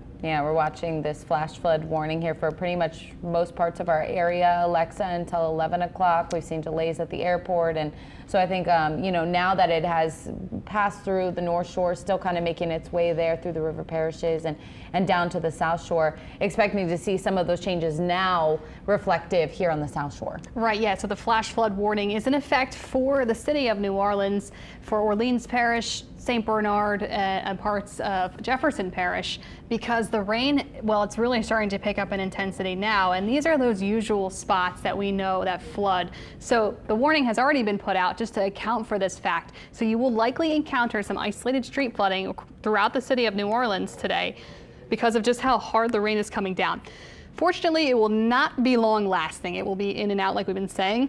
However, the rainfall rates are pretty steady and pretty hefty, and I wanted to go ahead and kind of point out and see, almost 1.25 inch per hour rainfall rate there, moving over 510. So right moving into the city now, we're talking 1.25 per inch per hour rainfall rates. So anywhere from 1 to 2 inch per hour rainfall rates is certainly significant. Parts of the storm will be less. That's just the most intense part of the storm. Parts of the storm, like you see, we get an updated section of the storm, maybe less than 1/2 inch an hour. So it's just, where those downpours are and where they fall, you could get some street flooding on your Monday morning. Alexa, this is just a question that comes to mind, just out of curiosity. We're talking about just how forecasting itself has changed, and so it's just much better to determine whether a system moving through did, in fact, if a tornado was confirmed to have touched down. So the question here is, looking at the winds and what we're seeing here potentially, what are officials from the National Weather Service doing, as we're hearing now that there is a lot of wind, a lot of straight line winds, as you're seeing? What is their process as they figure out, well, there is damage here, but what was it? Right, so they did, of course, earlier today, they did issue a couple tornado warnings. But in a situation like this, they know, and meteorologists know, that it's harder to get a tornado to form in a situation like this. So yes, they'll probably go out and investigate maybe the storm that they were tracking near Ponchatula and near Hammond earlier this morning that had a tornado warned, that had a warning issued. They'll go out and see, were there any winds twisting? It's the orientation of the damage that they'll see to determine, was there actually a tornado here? If it looks at things were kind of torn and twisted up, then you would say, okay, yes, there was some signs of rotation. Mm-hmm. But if they go out and just see things are kind of all, the trees, like if the trees came down and they're all laying in the same direction, that would be more indicative of a straight line wind, just a pure thunderstorm wind mm-hmm. that moves straight rather than a tornadic wind that moves in different directions. Which still has the power to flatten. Of course, yeah, right, exactly. No matter what kind of wind you're talking about here, if it's strong, which these are, it'll do damage. Like we're seeing some power outages. I'm sure there are some downed trees. I'm sure there are, just kind of like leaves and branches getting tossed around and things like that. And maybe some trash cans might have traveled as well, things like that. Most certainly. It's, again, we said earlier, if you got your garbage can out, just move it on in. Mm-hmm. Today's garbage day for me. Hey neighbors, love you long time. Just move it to the gate. Even you can open up the gate, put it on the other side. I'll take care of it when I get home. Yeah, and as we continue to look at updates from schools and officials, we're reaching out all over. We're making calls to everyone that mm-hmm. we possibly can, trying to see exactly what their plan is for the day or what they're seeing in their area. Having a little bit of trouble connecting with some of those officials, but hopefully we'll get someone on for you. But did want to update that Washington Parish Mount Hermon School is currently without power, but Entergy says that they do believe they'll be able to get it back on in less than an hour. So that's in Washington Parish, Mount Hermon School currently without power. We didn't get an indication of exactly what that means going forward. I think that they're hoping to get that power back on, right. But obviously you wouldn't be able to send your kids to school. Other than that, we're not seeing any major issues. Just most schools saying, take your time, be patient with us as we're trying to get those buses to your child, but just take your time in getting in and do it in a safe way.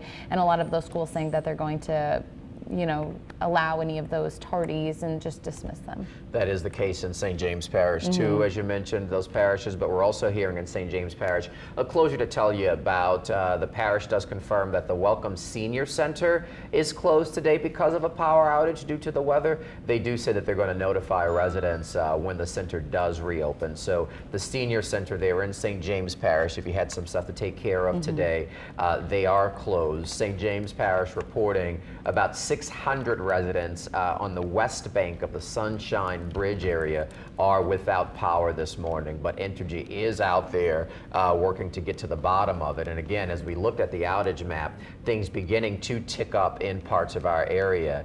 Over in the Washington St. Tammany Electric Co-op, we were seeing that there were some 2,100 customers without power in the Washington Parish area. You got that map up there behind Alexa on your screen now, and we're seeing those numbers just tick up as the system moves closer to our area. Right, exactly. So I do anticipate we'll probably see more outages on the South Shore as the line presses through.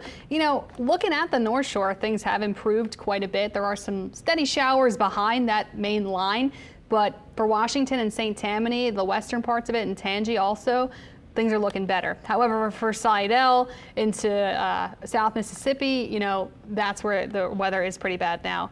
Hancock County, in Harrison County, which is just out of our viewing area near SouthShore, there's a tornado warning farther to the east. This storm is moving eastward, so if you're in the SouthShore area in South Mississippi, kind of just east of our immediate area, east of our viewing area, you want to get into your safe place now. But as for our immediate southeast Louisiana and immediate South Mississippi, we do not have any tornado warnings. We have severe thunderstorm warnings still in effect. It's the yellow boxes, and that is because we have very strong winds within these storms that are blowing through now. That's the biggest concern, is strong winds and heavy rain. Heavy rain, particularly for the city of New Orleans, the susceptible spots and the susceptible roads that get flooded very easily. There's a flash flood warning in effect for New Orleans East, for I can zoom in even farther and you can see where the heaviest of the showers are. It includes, both sides of the river, Algiers, through City Park, through parts of uptown New Orleans, the French Quarter as well, Gentilly, UNO, the Lakefront Airport, towards New Orleans East, into New Orleans East. That also includes Chalmette, Araby, in this general vicinity towards Chefmanshire Highway. And we know, of course, well-traveled area at this point of the morning, really all the time, but particularly for our evening and morning commutes, we know just how busy it gets. So that's they preemptively, of course, issued that flash flood warning at the National Weather Service because of just how hard the rain is coming down within these storms. So I know I'm kind of like zooming all out here just to cover each different part. I'll skip on over here to the river parishes and down the bayou. So Raceland, Houma, Thibodaux, Des Allemands, Luling, Laplace, that's the worst of the line pushing in now. Back behind it, Gramercy, things have improved a lot. So things are looking better in Gramercy. Laplace, we're starting to see the rain calm down a bit in Laplace as it heads east. And I'll zoom into now more into Jefferson Parish. Kenner and Metairie, heavy rain happening for River Ridge and in Harahan and on the west bank too, down to Wagaman. So it's right along the river here. You can see the Mississippi River, River Ridge, Kenner there, heavy rain into Jefferson Parish along I-10, which would make travel extremely treacherous and tricky this morning. So you want to wait this storm out. Like we've been talking about, it's moving quickly, so it is raining hard. It is dangerous to travel now along the highway. You want to wait this storm out, stay inside. It will be out of here within the next half an hour. It is moving by that quickly, so it's not going to be an all-day problem. It's just a early mid-morning problem. By lunchtime, we're done with the storms largely. We get into the afternoon, we dry up. The evening commute will be free and clear of any problems. It's just now that the worst of the weather is happening now. So I'm kind of just if you see me leaning over here, I'm looking at my laptop here to get you the latest updates from the National Weather Service to see if there's any information rolling in. Nothing new just yet, nothing coming in from any emergency managers, no information when it comes to any reports of damage just yet, but of course it takes time for it to trickle in. But that if you see me kind of leaning back and forth, that's what I'm looking in right now.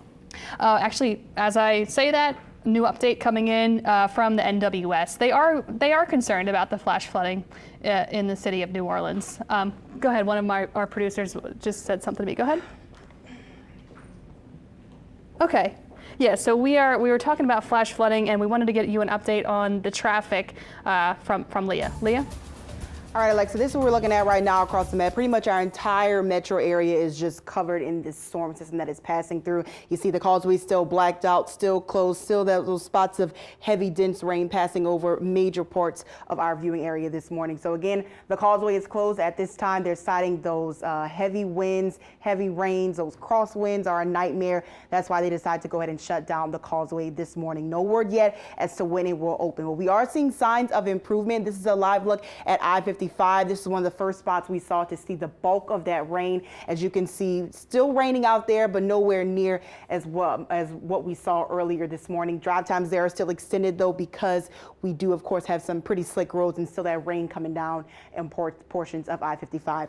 Here's a live look at what we're seeing right now at I-10 at Oak Harbor. You see that stretch of red right there. That's that heavy rain that is making its way into the area. You see the lightning right there on the screen. So definitely some conditions that you do not want to be out there driving in as well. You definitely see those cars picking up that water, so you want to give yourself some space between you and the next car, because we all know that when it picks up that water, it splashes more water on your windshield and could be a potential for an issue on the roads, especially when we get to some of that pooling that we always see on the sides of our highways this morning. Speaking of that drive times, extended drive times, you have a 41-minute ride today if you do have to be out and about from Slidell to the downtown New Orleans area. Again, we are seeing these extended drive times not just here in Slidell, but across the metro area, on top of our normal congestion that we normally see around this time in the morning. Still got congestion for those of you who are in Kenner. This is for the opposite side going toward the downtown area, but we do have congestion here in the Kenner area. Also for those folks who are on the West Bank as well. If we can go ahead and switch over to our camera so I can show you just exactly what we're looking at across the metro area. You can definitely still see the wind whipping that camera right here over in the New Orleans East area. Here's a live look at I-10 at Chef. Also the other side of Chef, I-10 at Louisa. So still pretty congested, I would say, on the I-10 this morning. If you are going to be in New Orleans East, that wind's still whipping. So give yourself some extra time if you have to be out and about. I know not everybody, excuse me, has the luxury of maybe getting to work a few minutes late, but still take your time if you can, because this is not any weather that you want to be driving in. In the meantime, though, here's a live look at I-10 at Airline. Still seeing that rain coming down.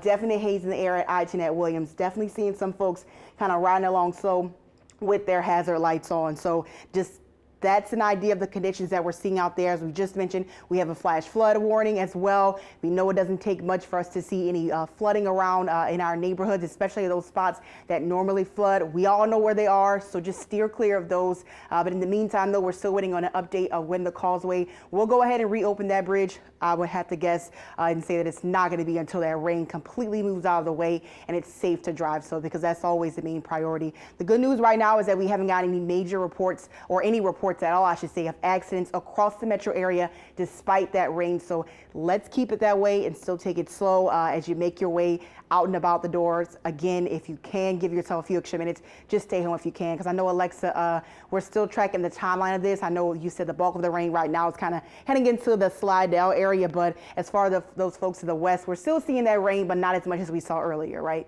That's right, yeah. So the worst of the rain is happening from Slidell down the Twin Span into the city of New Orleans, over the Causeway still, over the lake.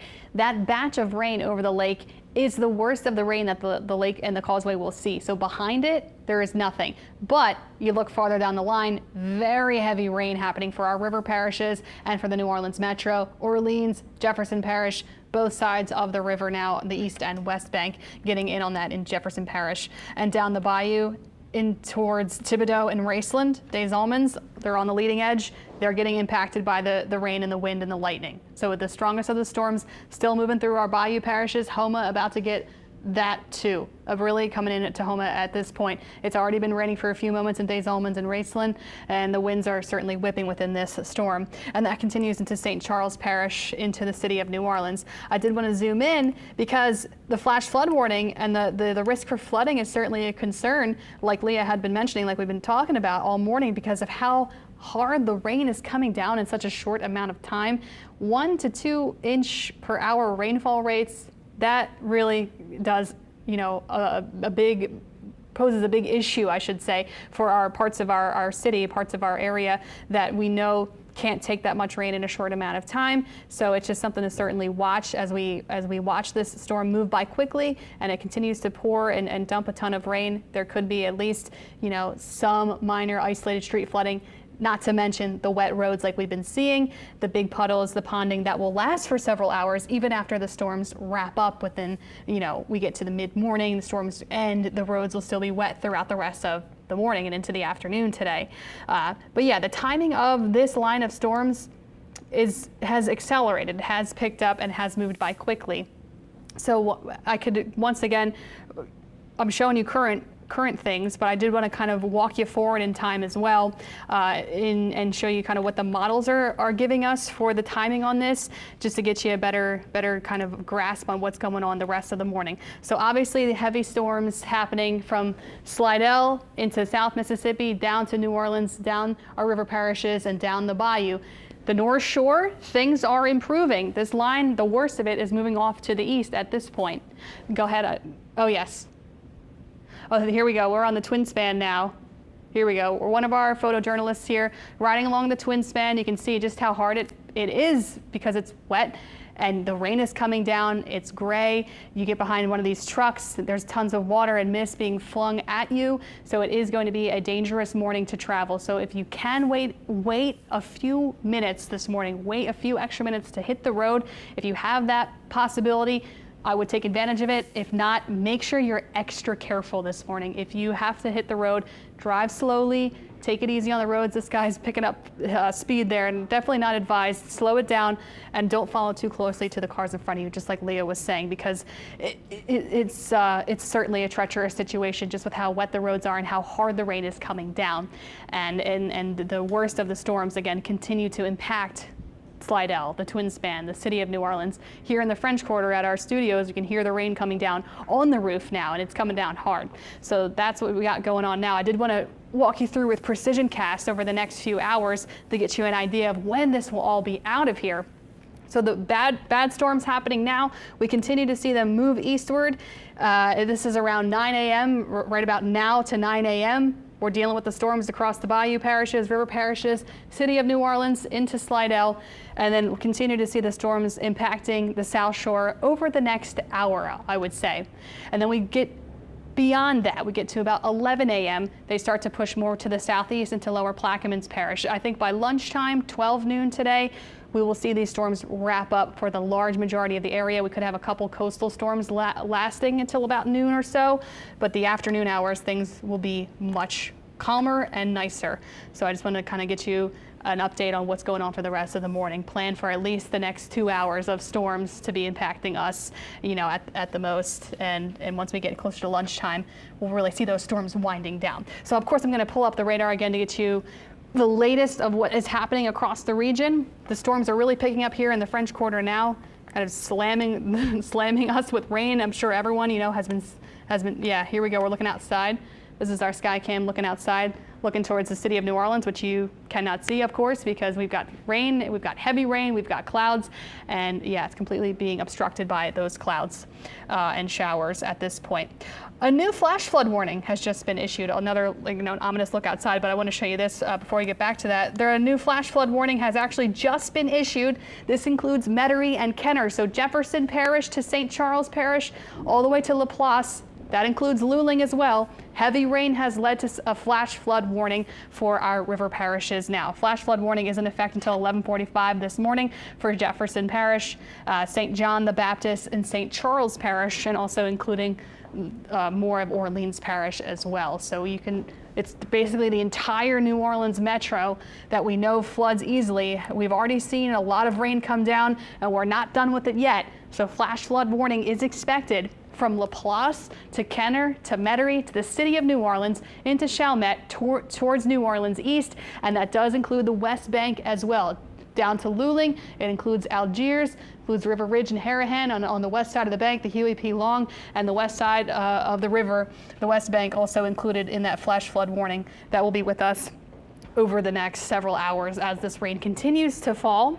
And even though as it stops within the next hour and as it comes to an end within an hour from now, there's still going to be the lingering standing water that we'll have to account for through this morning. So again, we're going to be driving carefully. We're going to be taking it easy on the roads. You may be encountering some street flooding throughout the metro area, throughout our river parishes early this morning with this rain coming down. So keep that in mind. If you know a road that you typically travel on floods easily, it's probably going to be getting a little dicey throughout the next hour as these rainfall totals, they add up and the rain just keeps coming down and the totals add up. So keep that in mind. You may have to take a different route this morning if the typical route that you take involves a road that floods easily. So do keep that in mind for this morning. I am checking online to see if there's any reports of street flooding at the moment. No new reports coming in just yet. If we know that changes, we will let you know how that unfolds in the next several minutes as well. Okay, it is 8:45 on our Monday morning. We're going to toss it back to Brianna and Brandon right now.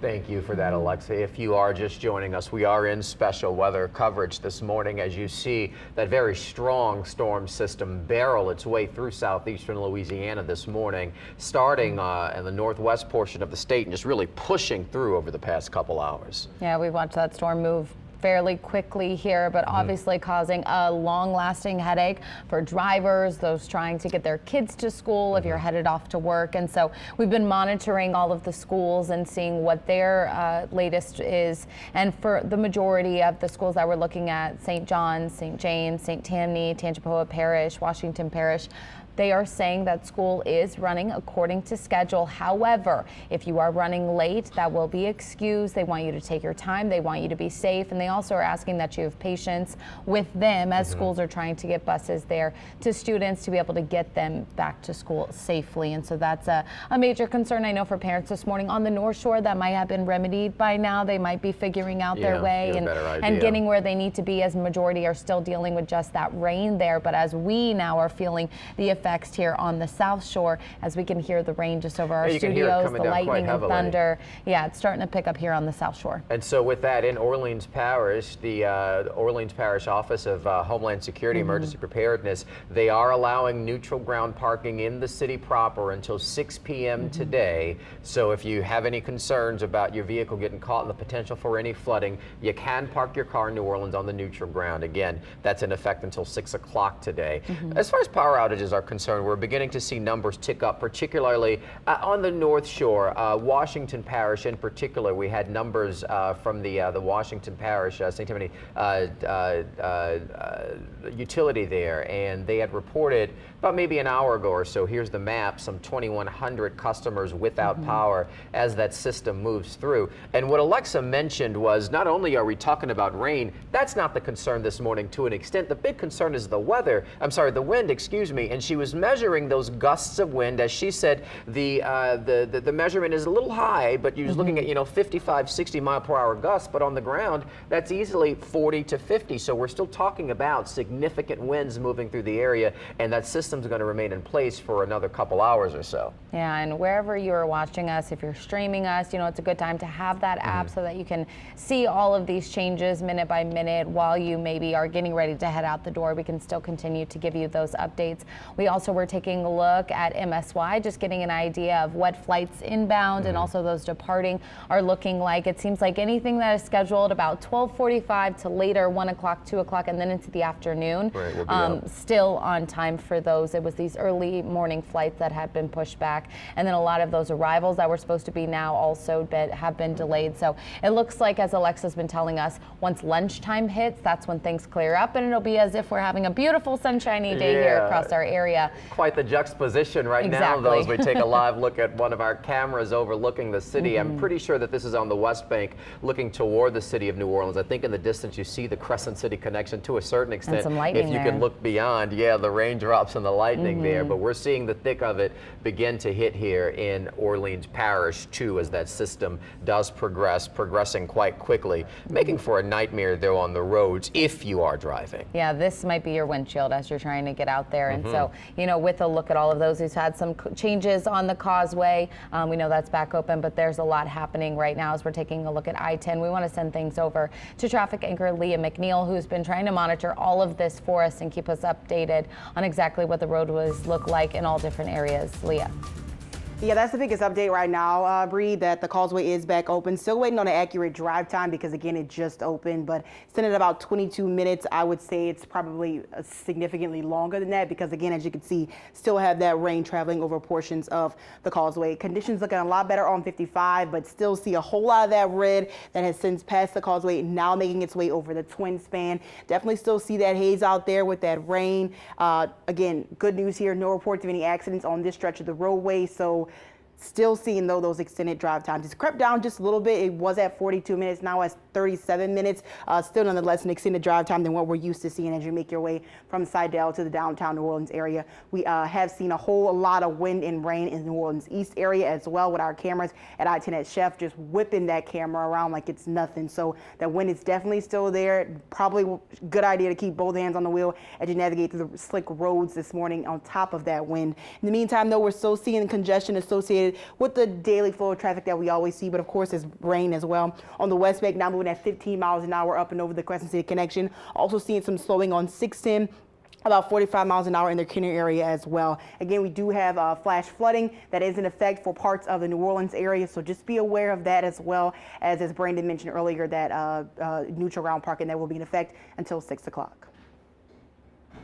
Yeah, we did want to give you a look outside. It's really hard to see just because the rain is coming down so hard. You just saw a flash of lightning there. The lightning still has not stopped in its intensity, and the rain is really, really coming down hard. You know, parts of the metro area and parts of our river parishes have already picked up over 1 inch of rain.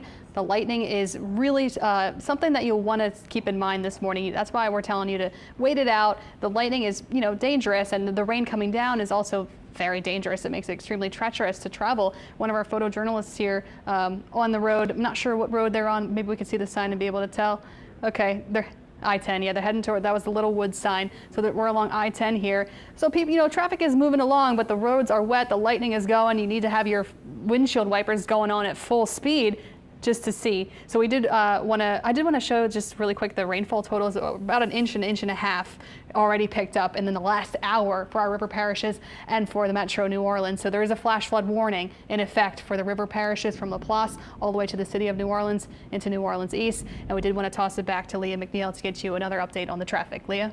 Yeah, just really quickly, we just had something pop up that's on the I-10 westbound side. This is going to be between LaPlace and Gramercy. All lanes are closed because a vehicle actually hit a guardrail on that westbound side of I-10. This is near mile marker 203 between Belterre Boulevard, Highway 3188 and LA 641. So again, in between LaPlace and Gramercy, all lanes are closed. As you can see that thick black line on the screen right there.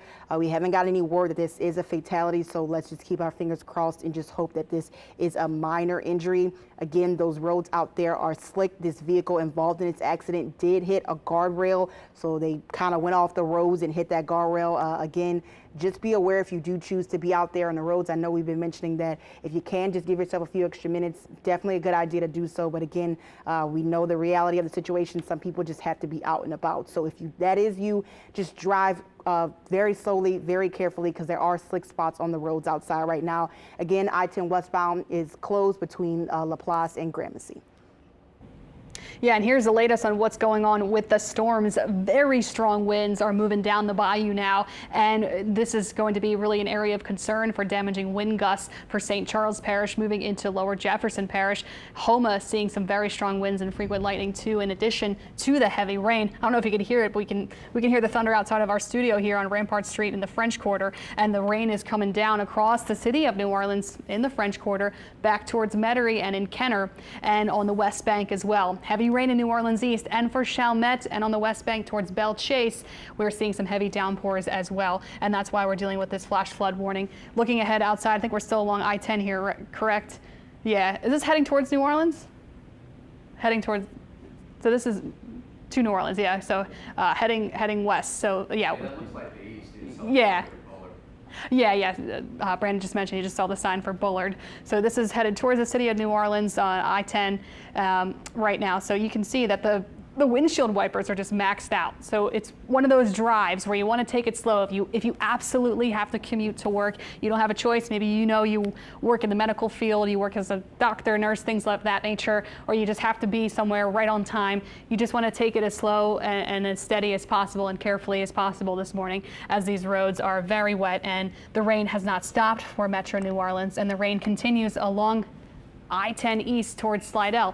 Though if you look at Slidell, the worst of the line of storms is headed east into South Mississippi. So things are starting to improve quite a bit in Slidell. Still some heavy showers, but the storms that are producing a lot of lightning and strong damaging winds now have shifted more of a threat into South Mississippi, into Hancock County, moving towards Bay St. Louis. So that's where they are now. So a lot of the storms happening over water over Lake Bourne, but these are moving towards coastal Mississippi. So coastal Mississippi getting the worst of the storms now. Heavy showers for Lake Pontchartrain, but if you look, it's really concentrated on the eastern side of the lake. So conditions are starting to improve from Mandeville down the Causeway. Heaviest of the rain now moving into New Orleans east and along I-10 and points eastward into South Mississippi as well.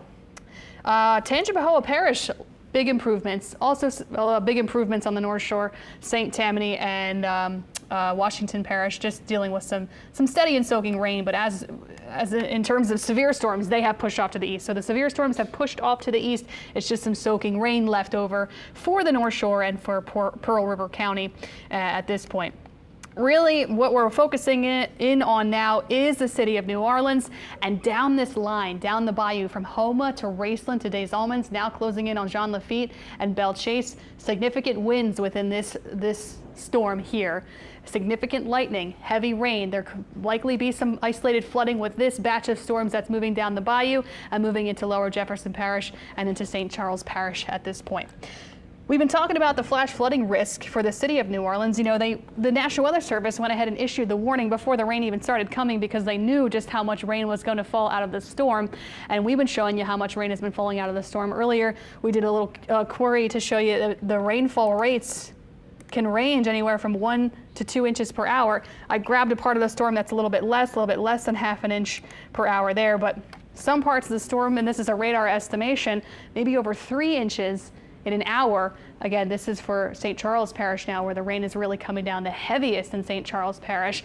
So a general rough estimation, 1 to 2 inch per hour rainfall rates, surely significant, surely could lead to some flash flooding across the metro area and across the river parishes. Say that again?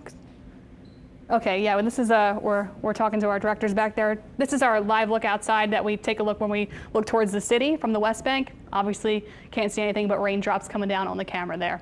So the rainfall rates are very intense over the city. It's a significant amount of rain, and that blinding rain that makes it difficult to drive. And like we've been talking about, we've been following along this drive along I-10 towards the city of New Orleans. The cars, he's keeping a safe distance, which is always what you want to do, because the cars, do that splashing from the tires with all the water on the roads, and it becomes, I know when I drive in a situation like that, I become tense, I get nervous. So it's really important that you just slow it down today, take it easy. If you want to go lower than the speed limit, just do what you're comfortable with this morning, since we have these significant storms blowing through at the moment. And some people, as you just saw, just race by, but you do not want to be doing that this morning.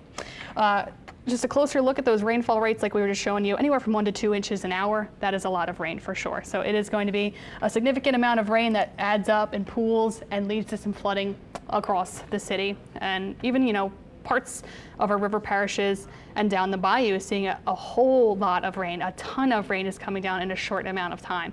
Several inches of rain per hour, yeah, that can do some significant damage. So I did want to go ahead and kind of zoom out so you can get a wider orientation of how these storms have progressed.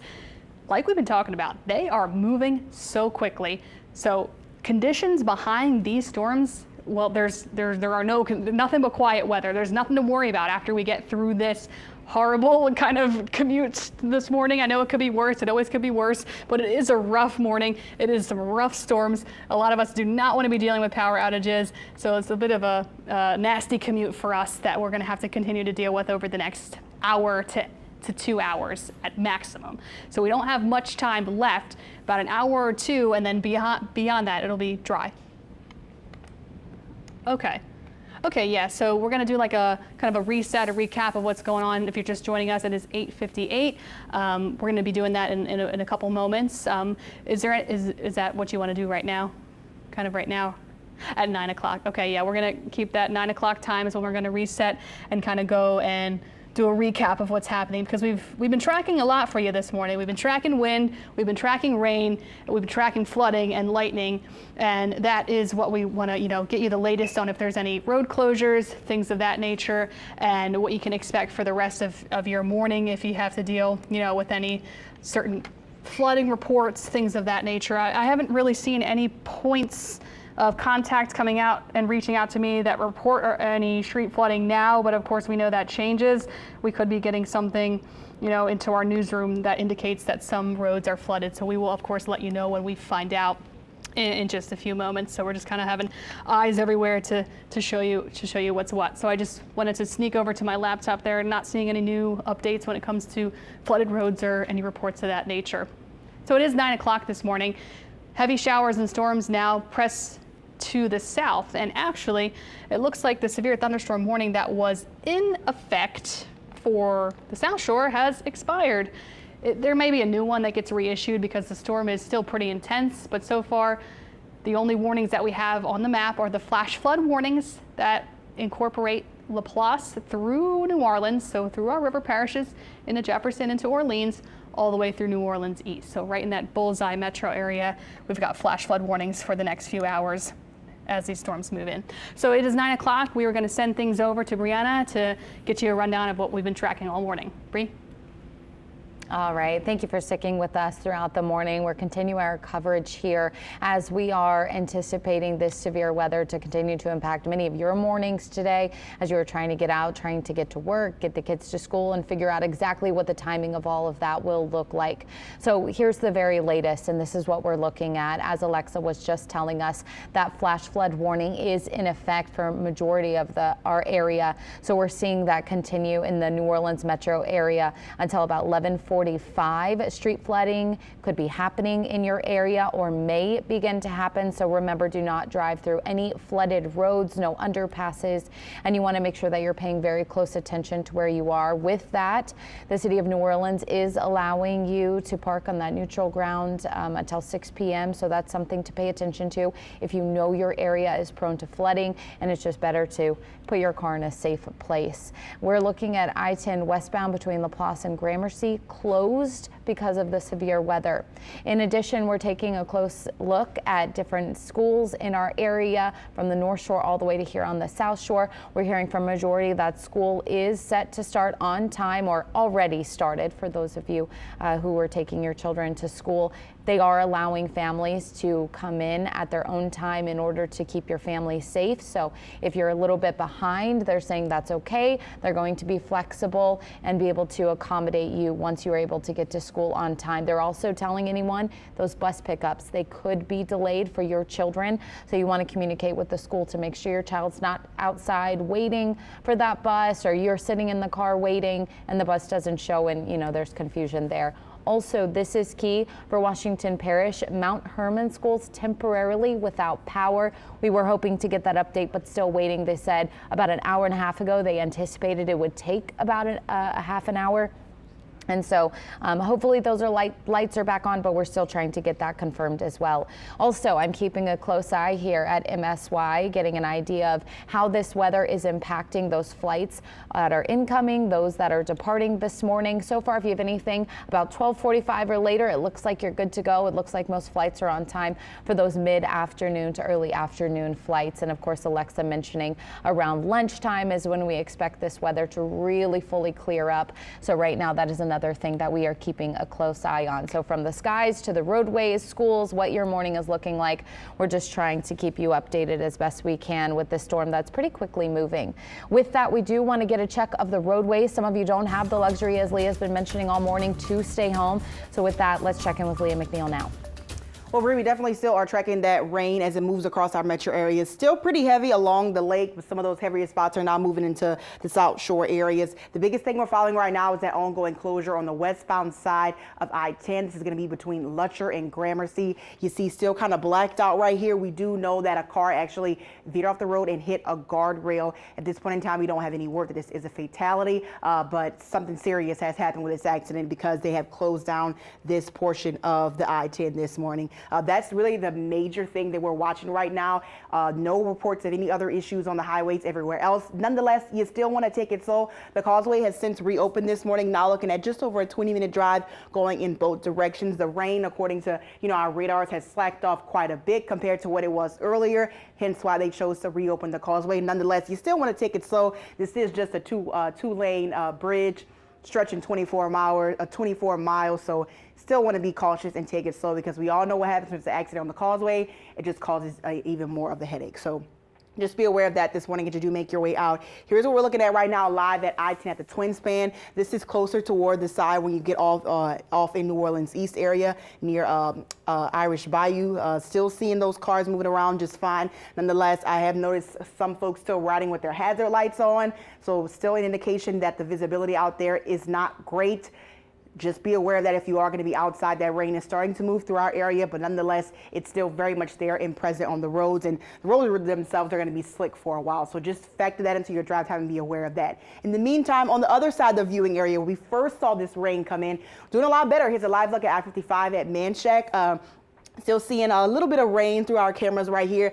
Nowhere near as much as we saw earlier. Couldn't even see the highway earlier this morning. So conditions are improving across the area. This is what we have to look forward to for those of you who are going to be on the South Shore in the Slidell area as that rain kind of slacks up and moves over past this area. As you can see, doing a lot better than what we were earlier. That's what we can all hope for is going to continue to be the case. Still looking at drive times though from Slidell to downtown New Orleans. Got a 35-minute ride this morning. Extended drive time from what we normally see. Also extended drive times for those of you who are on 610 this morning and going up and over the Crescent City connection. Doing a lot better in the Kenner area, but still nonetheless, you want to take it slow because that rain is still out there and the roads are slick. We do still have a thunderstorm, not a thunderstorm warning. We still do have neutral ground parking that is going to be in effect for those of you who are in the New Orleans area. That's going to be until 6 o'clock tonight. So take full advantage of that because there is still a flash flood watch. So a lot of different things happening right now, a lot of moving parts. But if you do have to be out and about, long story short, make sure that you take your time out there because the roads are slick. Bree. All right, Leah, we definitely will check back in, especially to check on that accident you're mentioning there. Also did get an update on Mount Hermon School still without power. So that time now estimated restoration is 9:15 if your child attends, still without power there in Mount Hermon. But otherwise, we're not seeing any issues with any other schools in our area, but we will keep a close eye on that. As we are tracking the storm, we've got meteorologist Alexa Trischler. It's all hands on deck here. We also have Alexandra Cranford, meteorologist, who's in here working. So they're both working together to just give us the very latest details. These power outages, it seems like they're holding steady across our area, but we know that is a big concern, Alexa, especially as people are still dealing with this rain coming down, lightning in parts of our area. What's the latest that you're seeing?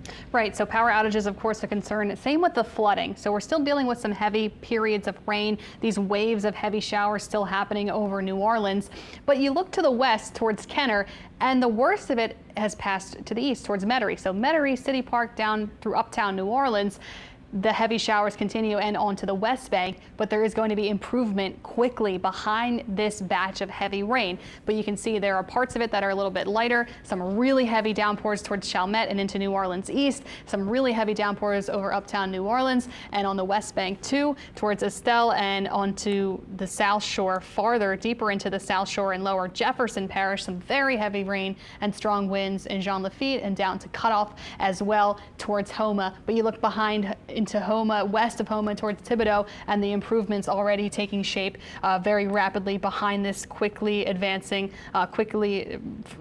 line of storms. But there is a severe thunderstorm warning in effect for the South Shore, for our bayou parishes, for our coastal spots. You watch this line move to the southeast. That blinking yellow box is a severe thunderstorm warning because this line of storms can produce wind gusts above 60 miles per hour. So that's why we have the warning in effect. As this storm races to the southeast, expect strong winds and heavy rain and frequent lightning within that line of storms as it advances eastward towards Galliano and takes over Jean Lafitte and is still impacting Houma and heads closer to the Gulf and towards the coast. I'll zoom in closer to the city of New Orleans. That's where the flash flood warnings are in effect from Laplace all the way through Kenner, Metairie, the city of New Orleans into New Orleans East. It includes Chalmette and parts of the West Bank too. And in Arabi, Algiers, places like that, and of course along the river bend here west of the Mississippi. So a lot of rain has fallen already. We're still dealing with some heavy soaking showers in the city, but we will continue to see those improvements being made. It's not going to be a lot more time that we have to deal with this. I think within the next 15 minutes, the city of New Orleans will really see some big improvements when it comes to the heavy rain.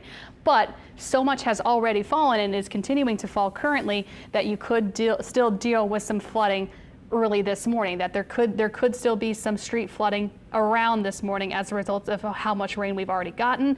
And even as it kind of winds down within the next 20 minutes or so, there will still be likely some big puddles, some standing water, things of that nature throughout the morning. So you will be dealing with that. Even if the rain does stop, you'll probably will have to encounter maybe some nuisance flooding in a few spots. Maybe not everywhere, but it's those low-lying usual areas that gather rain and pick up rain a little bit more readily than others. So that's something to watch. The risk for flooding across the city, the risk for flooding for our river parishes, and the heavy showers and storms that are still impacting our bayou parishes and headed towards the coast, towards Jean Lafitte, towards Carlisle, towards Chauvin, towards Galliano, and cut off as these storms race in that direction. We'll take a peek now at what's happening for parts of the North Shore. So Slidell, some moderate rain, but the worst of the storms have moved east of Slidell. So they've moved out of Slidell. Still some soaking downpours along the Twin Span and some lightning and strong storms moving over Lake Borgne. Strong storms impacting South Mississippi, Bay St. Louis and Diamond Head, seeing the worst of the storms moving in for them at this point. Heavier showers for Picayune and Poplarville in Pearl River County, but the strongest of the storms have moved to the east, but the rain is still heavy for Poplarville and towards Bogalusa. But if you look farther to the west, Kentwood is completely dry. Franklinton, we're seeing some light showers coming to an end. So you see how this is trending. Things are clearing up behind it. Some steady and soaking showers for Folsom to Covington, down to Mandeville and Madisonville. Some heavier showers in a few spots, but not as bad as it was before. Also the Causeway, big improvements there. Just some steady and soaking showers, some lighter rain working in there, but the heaviest of the storms and the heaviest of the rain has moved east along the Twin Span, along I-10, Highway 90, still impacting the city of New Orleans with those heavy downpours right over City Park, down through the French Quarter, and also down into the uptown section of New Orleans at this point. And that stretches into the West Bank, into Lower Jefferson, to Jean Lafitte. Very strong part of this storm moving through Jean Lafitte now. A lot of lightning and gusty winds in addition to the downpours with that storm blowing on through. It's impacting cutoff to Chauvin, moving into Galliano now. It is moving by very quickly. It is zooming by extremely fast. So that is the good thing. It's coming in, like we've been saying, kind of fast and furious. The sooner we can get these in, the sooner we can get out of here and get them done. But at least for the next hour, I would say, that's what we have. Within the next hour, we'll be seeing these storms really making big improvements. So yes, we're still in the thick of it now for the South Shore, but I would say give it another hour or so, and a lot of this will be on out of here.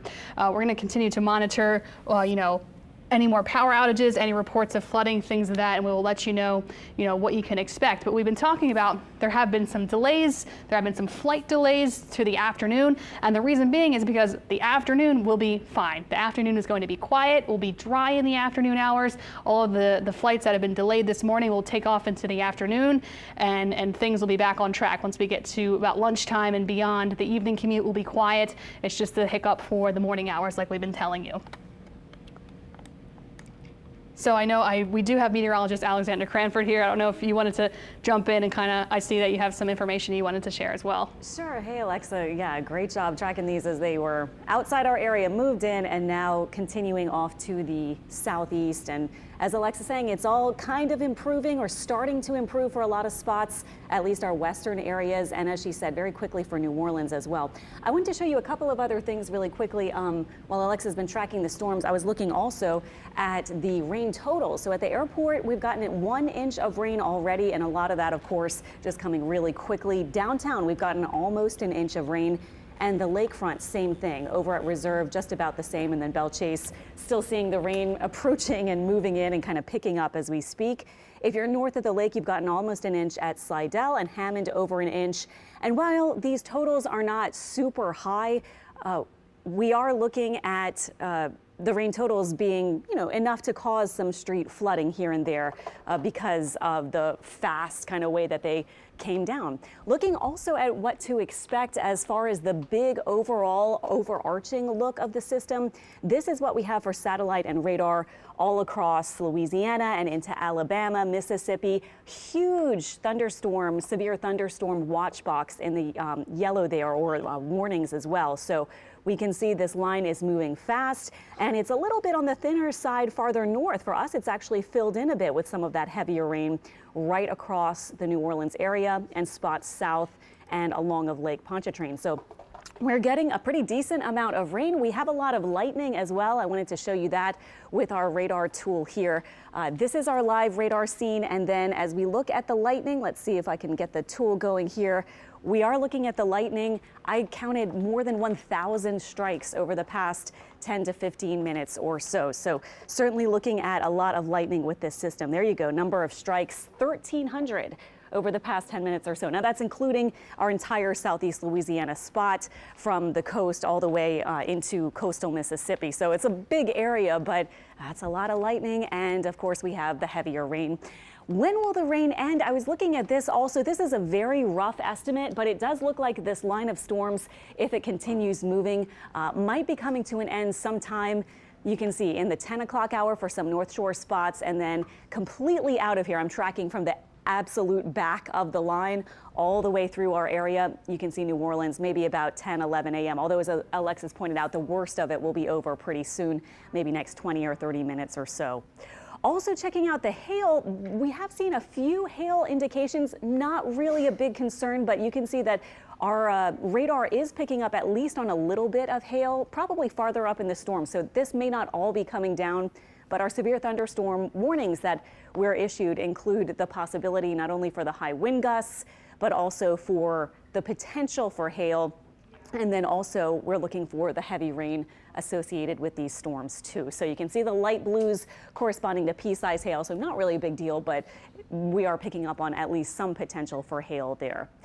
And if you just want the latest on what's happening with these warnings, huge severe thunderstorm warning area in the yellow, and this is until 10 a.m. So we're going to be with this for a little while. We still have a flash flood warning, of course, as Alexa mentioned, issued just in case we're seeing those familiar spots that tend to fill up with water, indeed start to get some water in them. So we do have the flash flood warning, and then a big severe thunderstorm warning for all those spots south of Lake Ponchatula as these storms roll through. But that's what we have going as far as our warnings at this point. And again, our rain totals have been increasing as well. So getting back to our radar scene, we do have the line of storms that's moving in, moving through our area, passing through actually. And we can hear the rain actually here even in the studio in the French Quarter. We can hear it kind of steady right now, and we are seeing it coming to probably in the next few minutes, starting to slack off a bit, and then eventually coming on to starting to finish up. So this is the morning kind of time frame, and actually the storms are moving in pretty much right according to schedule that we were pointing out last night. Our high resolution model did do a good job, and let's see, here we go. We got the radar back. Let me show you also our model. This is our high resolution model. If you're curious, I know it's all about what's happening right now, but you can see the rain starting to slack up now for some parts of the city of New Orleans. I'm putting on now the high resolution model for around this time, 9:30. It's actually doing a very good job of picking up on where that rain is and the line. So it has kind of the rough idea going correctly here. Let me put this into motion so you can see this is by 10:30. It's almost all getting off to the east, and then this will take us on toward 11 o'clock. Almost all spots are looking a lot better by that point. And as we go forward to about noon, things are a lot quieter by then. So this is our forecast for 2 p.m. maybe completely done with the rain at that point. So this is going to be fast moving. If you have any plans, like Alexa's been pointing out, in the afternoon, it's looking fine. It might be a little breezy. We'll still have some clouds, but that's really mainly what we'll be seeing as for the afternoon hours, and probably even, as she's been pointing out, also improving within the next maybe half hour to hour or so. So zooming in with New Orleans, you might be ready to get outside or kind of checking on the situation for a little later in the morning. We're really dealing with it right now, and it is already beginning to lighten up a bit around Kenner and now into Metairie as well. And across New Orleans, there's some moderate rain going, but really it gets a bit heavier right over the eastern fringes of the city, over toward Algiers, parts of the CBD and places like that, and then farther south. So Belchase, Chalmette definitely getting in on the heavier rain and lightning as well right now. Leah? Alexandra, I just want to hop in really quickly and give you all an update. The accident that we saw earlier where that car hit a guardrail has since been cleared out the I-10 westbound side between Gramercy and LaPlace. As you can see, still seeing a little bit of congestion associated with this, but this stretch of I-10 has since reopened. Nonetheless, you still see the rain kind of passing through that area as Alexandra just showed you, so you still want to take it slow as you make your way out and about this morning. Still watching some pretty good drive times up and over the Causeway this morning. This is going in both directions, but again, still want to keep both those hands at 10 and 2 and take it slow as you make your way across that stretch of the roadway. In the meantime, here's a live look at how we're looking right now at I-10 at the Twin Span. Still see that haze in the air. Water's pretty choppy, so that wind is still going out there, so the conditions are still very much alive and present. I want to go back to our cameras really quickly at I-10 at Chef. Earlier, when the thick of that rain was passing through, we could barely even see the Causeway because of how the high rise, the way this camera was moving so much. But as you can see, the winds have died down quite significantly compared to where they were earlier. So those are signs, as Alexandra was saying, that that rain is starting to move its way out of the area. Nonetheless, it's still very much here and present. Here's a look at I-55 where we first saw that rain earlier this morning. A lot calmer than it was when we first started going to you wall-to-wall coverage at about 7 o'clock this morning. So conditions are improving, but nonetheless, you don't want to lax up. Still keep your hands on the wheel, and of course, take it slow because we still have that flash flood warning in effect, and those slick spots are still on the roads, Alex. Thanks, Leah. And yeah, we do have a little more information also coming in from the National Weather Service about some damage, especially it looks like in Tangipahoa Parish. We're hearing there's a tree and power lines down on Stilley Road in Loranger. Apparently a complete road blockage there. Also some trees down around Sanders Road, Highway 1053, Bridgemore Road and Hookfin Road. And also a report of a large tree down with total road blockage on Simmons Road in Kentwood. So Kentwood, Loranger, we're starting to get some reports of some trees down and things like that from those high wind gusts that were coming with this line earlier this morning. Actually, things are looking a lot better there. The northern part of Tangipahoa Parish has almost no rain over it with our radar. In fact, it does not have any. Hammond, still some light rain.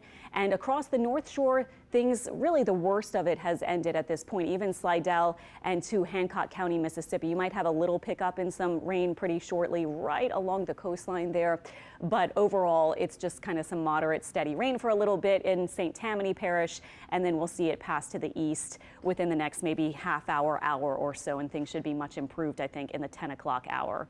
Also south of Lake Pontchartrain, getting back to our radar here, we are looking at the rain mostly finishing up for even the city, so getting more toward parts of New Orleans East, but even New Orleans East looking a little bit on the slightly drier side. There is some heavy rain right here, right over over toward almost Arabi, Chalmette, outside of places like Bywater, the lower 9th Ward, and into parts of New Orleans East here. So still a little bit of heavier rain there, but much lighter rain over at Kenner and Metairie, and now mid-city toward the lake. Most of Uptown starting to see that rain lighten up. So this is a good thing. We've gotten those totals around an inch so far, but clearly we're adding to it as we speak. So it'll be above an inch. We were looking at the potential for maybe 1 to 2 inches of rain. And that's indeed what we're seeing, I think. So as we look at the picture as a whole, we also want to highlight what's happening farther south, because some of these storms are of course, significant. These are the severe thunderstorm warned areas from Homa south to the coast. Actually, a pretty big complex of some showers and actually a lot of lightning here with this little cell all moving off to the east, and then Chauvin and Galliano getting in on it, cut off, getting some of the heaviest rain that we have out there right now. Belchase, you too, you're starting to see the rain beginning to lighten up if you're kind of on the western fringes of Belchase, south to Jean Lafitte and around Carlisle, starting to see that rain charging on through, and New Orleans starting to see it lighten up a little bit. And then you can see over toward Laplace, still some decent moderate showers, but by Gramercy and Donaldsonville and other spots off to the west, things are much lighter there. Sometimes when you see that green on radar, that can indicate even just the tiniest bit of sprinkles or some really light rain. So we are seeing it all progress off to the east. This is a good thing. I mean, it's 9:20 and we're already mostly done with the big, significant heavy rains for New Orleans. They are shifting to the east. Still have plenty, as I was pointing out, farther south and into Mississippi now. We are also seeing some of the rain continuing to progress farther across the Gulf Coast of Mississippi over toward Jackson County and farther off to the east there. But again, Hammond starting to get a much lighter rain setup. Baton Rouge, Gonzales, some light rain there, but really we're about to finish up with these showers and thunderstorms and this big line of storms that's moving in. The front, by the way, that's helping to kind of push all of this into our area is still off to the northeast of us. So it's kind of, well, it's a mild morning. I was just out there in it a second ago before I came on air, and it was feeling muggy, of course, temperatures in the 60s. Let's check on the winds really quickly. It's been a bit gusty, of course, when the line was moving through, and indeed Belchase near 30-mile-per-hour winds there. But the bigger concern was those big high wind gusts coming in along the leading edge of the rain line, and that was what prompted those damage reports that we're seeing now in Tangipahoa Parish around Kentwood and Loranger. Some rains or some wind apparently knocked down some trees, and there are a couple of roads that are blocked, as I was pointing out a little bit earlier. Tracking when the rain will end really quickly again. Let's see if we can update this for you. Let me put in our timer here, and this is for the end of really the moderate showers that we're seeing. So you can see still looking, yeah, like Mandeville about 9:50 or so. New Orleans, the rain will be even lighter as we speak in the next few minutes, and then we'll probably completely get out of here by about 10:15, 10:20. Our current thinking is with the movement of this system off to the east. And now we're going to go to Leah. All right, Alexander, I just want to mention something really quickly that just popped up. There's an accident on Paris Road that's affecting both lanes of traffic going northbound and southbound at Bayou Bienvenue. We do know that this is now a water rescue, that we do know that a car has actually went into the marshy area on this stretch of Paris Road. So just steer clear of that area. Again, signs that the roads are still very, very slick. A water rescue is in place right now at Paris Road at Bayou Bienvenue to get a vehicle that kind of read off the road, and now it's into the marsh. So that rain, while we are starting to see conditions improve in some areas, the roads are still slick and things can happen in a flash. So just take it slow if you are going to be out there. I'll continue to bring you guys updates on this one. Send it back over to you, Alexandra. All right, thanks, Leah. And we are still watching that line just continue to the east. And again, that was our planner that I had pulled up for you about when it will probably come to an end as far as even the moderate showers. And the heaviest rain is continuing to push east right now. So yeah, we're seeing everything just continue to move on out. We have our hail tracker I've been looking at really quickly. That's been showing not all that much action, just a little bit south of the city. And actually, you can see if you look, I think I'm on the wrong computer, sorry, that I'm showing you here, but you can see it moving out pretty fast and getting a little bit weaker, the signatures on our radar that are picking up that potential for hail. So with this system, that wasn't really the biggest concern, but just interesting to see the colors get a little bit lighter as they were fired up more noticeably around Tangipahoa Parish and Gonzales, and now getting a little bit quieter. So the line appears to be weakening a little bit. Still a lot of rain, though, still a lot of lightning, and still the big severe thunderstorm warning that we have going until 10 o'clock, and that's for this huge chunk of our area highlighted in the yellow here. So much lightning, too. I mean, this is a lot of lightning. This is some pretty heavy rain, but as we've been saying, it's moving pretty fast. So if you have that 2 or 3 inch per hour rainfall rate, but it doesn't stick around for a whole hour, then you get a little less than that. So that's what we're seeing with these spots south of the lake. And in New Orleans, I'm really happy that that spot at least is looking a lot quieter. Now farther south, if you're around Belchase, parts of the West Bank, maybe around Algiers, still getting a decent bit of rain, but it is moving. So next maybe 5 or 10 minutes, this should be improving there. We're seeing a little bit of moderate rain back over toward Laplace, so this is not really significant, but we will continue to see the rain coming down as we get into the next maybe half hour, hour or so, like we've been pointing out, even for New Orleans and spots that are seeing the worst of it come to an end right now. We'll still have some rain around after that, but not as heavy as what's happening now around Plaquemines Parish, getting farther into St. Bernard. And actually, Jean Lafitte is starting to see the worst of it pass off to the east, too. So this line, at least it has been moving. You know, it was big. It was, you know, a big, thick line of strong thunderstorms. But now we've seen it continue moving off to the east, and so this is a good thing. We need it to keep moving and not set up and linger, so the stalling doesn't seem to be a concern for now, but we are seeing it just continue steadily off to the east. Still getting some reports apparently around New Orleans, probably those particular spots that you know about that tend to fill up with water. Wouldn't be surprised if you have some spots like that starting to get a little bit of ponding over the streets. So still a somewhat dangerous situation if you have to drive. You want to be super careful if you absolutely have to get out. And if you have to do other things, sometimes you have to get outside your house for different reasons. Hopefully you do it safely, because most of the lightning now has passed to the east of New Orleans. The rain is still out there. Still some strikes within the distance, you know, to the city, within a few miles of the city. So we are seeing that still, but at least the rain is starting to slack off a little bit and starting to get more light to moderate, as opposed to that really heavier rain that we had earlier. The big picture, as we check out satellite and radar here, the big picture is showing, you can see the rain mostly out and not much coming behind, but it's kind of interesting to see what's happened here with this curvature of the line right along the coast and some pretty heavy rain. In fact, the biggest chunks of the heaviest rain with the line are right along the coast now. So we're seeing this all progress. Really only have maybe another hour or two completely to see this rain, you know, until it completely moves off to the east. And even at Baton Rouge now, things are getting a lot quieter. And now we're going to reset with new information and a recap of what we've seen. We're going to go to the anchors for that. 9:30 now. If you're just joining us, good morning to you. Thank you so much, Alexandra, Alexa, and Leah, who've been working hard to just keep you up to speed on everything as it's developing in real time. As you know, as we've been watching for closures and other things that have been impacted, we talked about schools. Pretty much you can just say region-wide that there were no delays officially to the start of the school day, so to speak, but school districts did reach out to say that they understand that you can't get there, and so as a result, they're not going to penalize students for being late. So that is the story as far as schools are concerned. Yeah, just a little bit of teamwork this morning as everyone's dealing with this weather. Also, they were asking people just be patient as we're trying to get those buses to you safely. Right. Of course, got to keep their drivers and other students in mind as well. So hopefully if you were on the North Shore and we're trying to get your child to school, you've been able to do that as of now. I know a lot of that just the rain, majority of what they're experiencing, but this storm has been fast moving. And so, you know, you might have woken up to a little bit of rain and suddenly you're dealing with that lightning and thunder immediately. And we know with that fast moving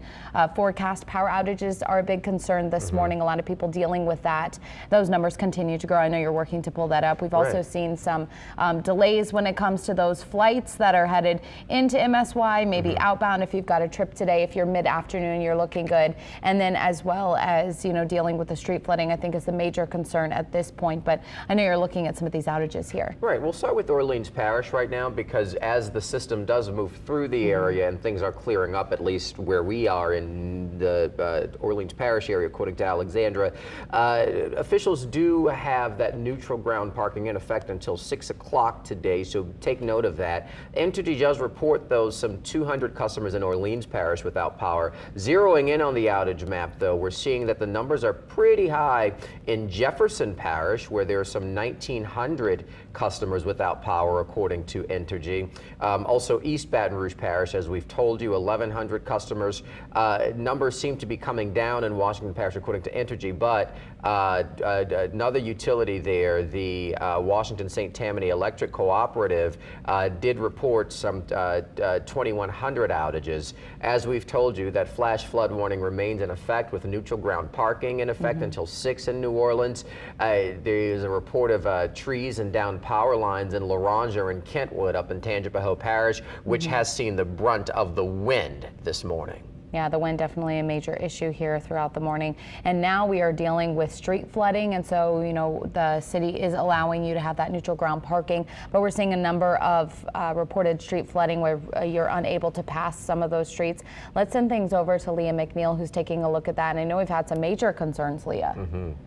We have an active water rescue that's happening right now. This is on Paris Road, where someone actually veered off the highway and went into Bayou Bienvenue. That's the marshy area out there. So steer clear of this area. Not seeing any major issues when it comes to congestion, but it just speaks to how slick these roads are and how heavy that rain has been to kind of dump so much of that water in the area in a short period of time. Again, this is at Paris Road, affecting both directions of traffic. This is at Bayou Bienvenue Road. So just be aware of that. Take this as a warning that these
And if you've seen the flooding or, you know, if you've seen the really heaviest portion of those storms move past you and it's lightening up now, you're really mostly in the clear for severe weather. The severe threat is really as that heavy rain is approaching.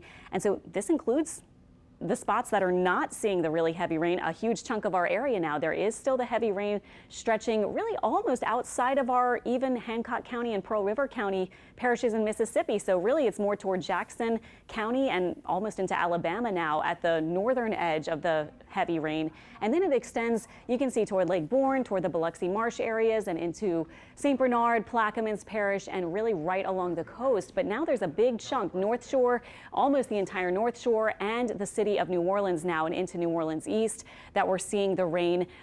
As far as the severe threat goes, pretty much finished at this point, but there is still rain. There's light to moderate showers still coming down. I was checking on those rain totals too. Leo was pointing out that we do have some street flooding in some different spots, and that does appear, of course, to be the case, like she was pointing out, for a lot of those kind of usual spots. And in this case, it was especially, it looks like around generally the CBD kind of areas, some spots around there that we're seeing the rain fill up the streets.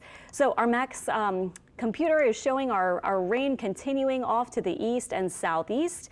We're still just seeing those rainfall rates as far as I can see. Let's sample some parts of this line here. 1.3 inches per hour. And let's say this little bit here. All right, 1.5 inches per hour. And again, you can see where this heaviest rain is. It's over our really coastal spots at this point. Our number of lightning strikes still about 1,300 over the past 10 to 15 minutes. So still about holding steady as far as the strength goes with that lightning indicator at least.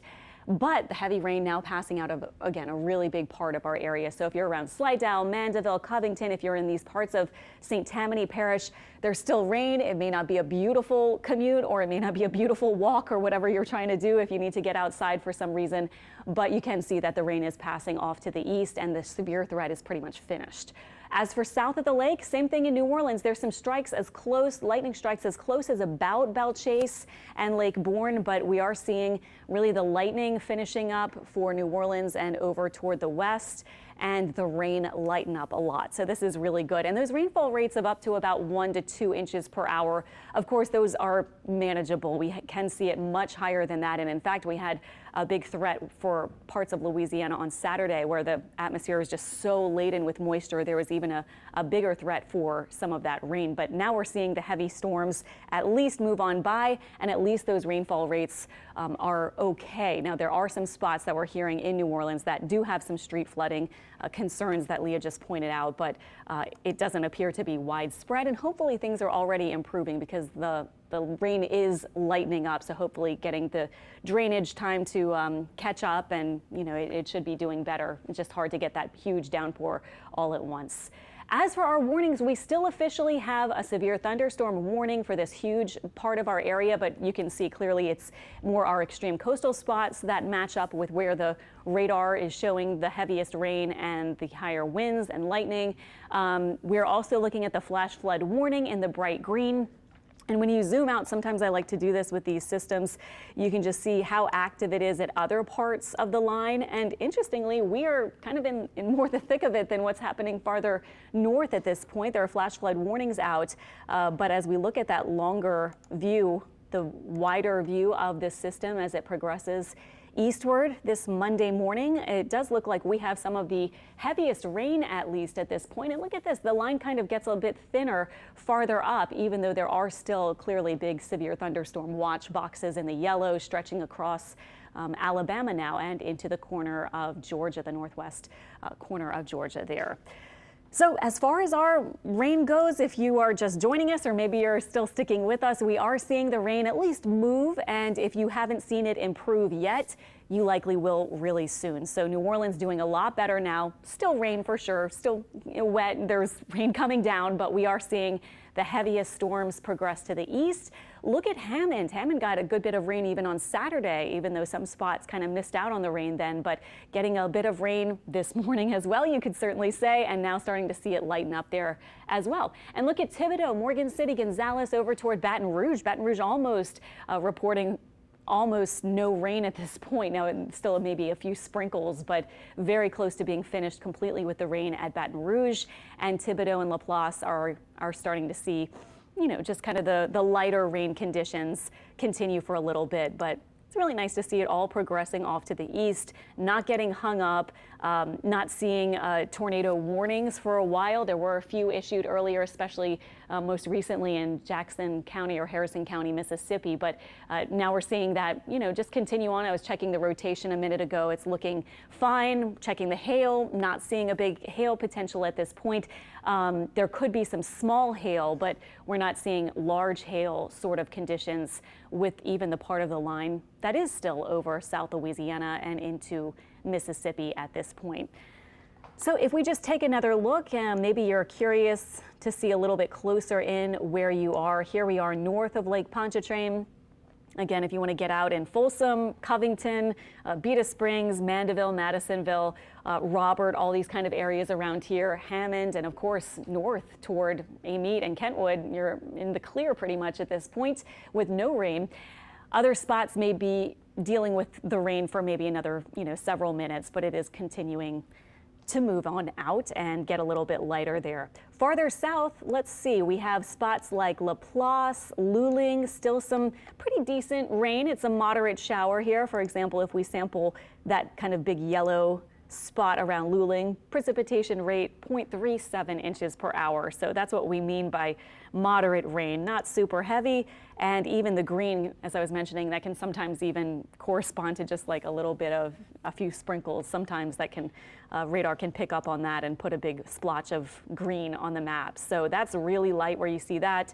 Here we are with New Orleans and the metro area itself stretching from, you can see Kenner to the West Bank, City of New Orleans, Metairie. We've got spots like Destrehan, Hanville, Belchase, all of you starting to see the rain lighten up. Just continuing for another several minutes with, or you know, it kind of depends on where you are. Several minutes if you're out west, might be more like a half hour for some of our other spots, including New Orleans. Let's track this one more time. When will the rain end? We will just kind of draw in the line here. This is for the lightest rain. This is a very messy, tentative kind of looking line. Let me try this one more time.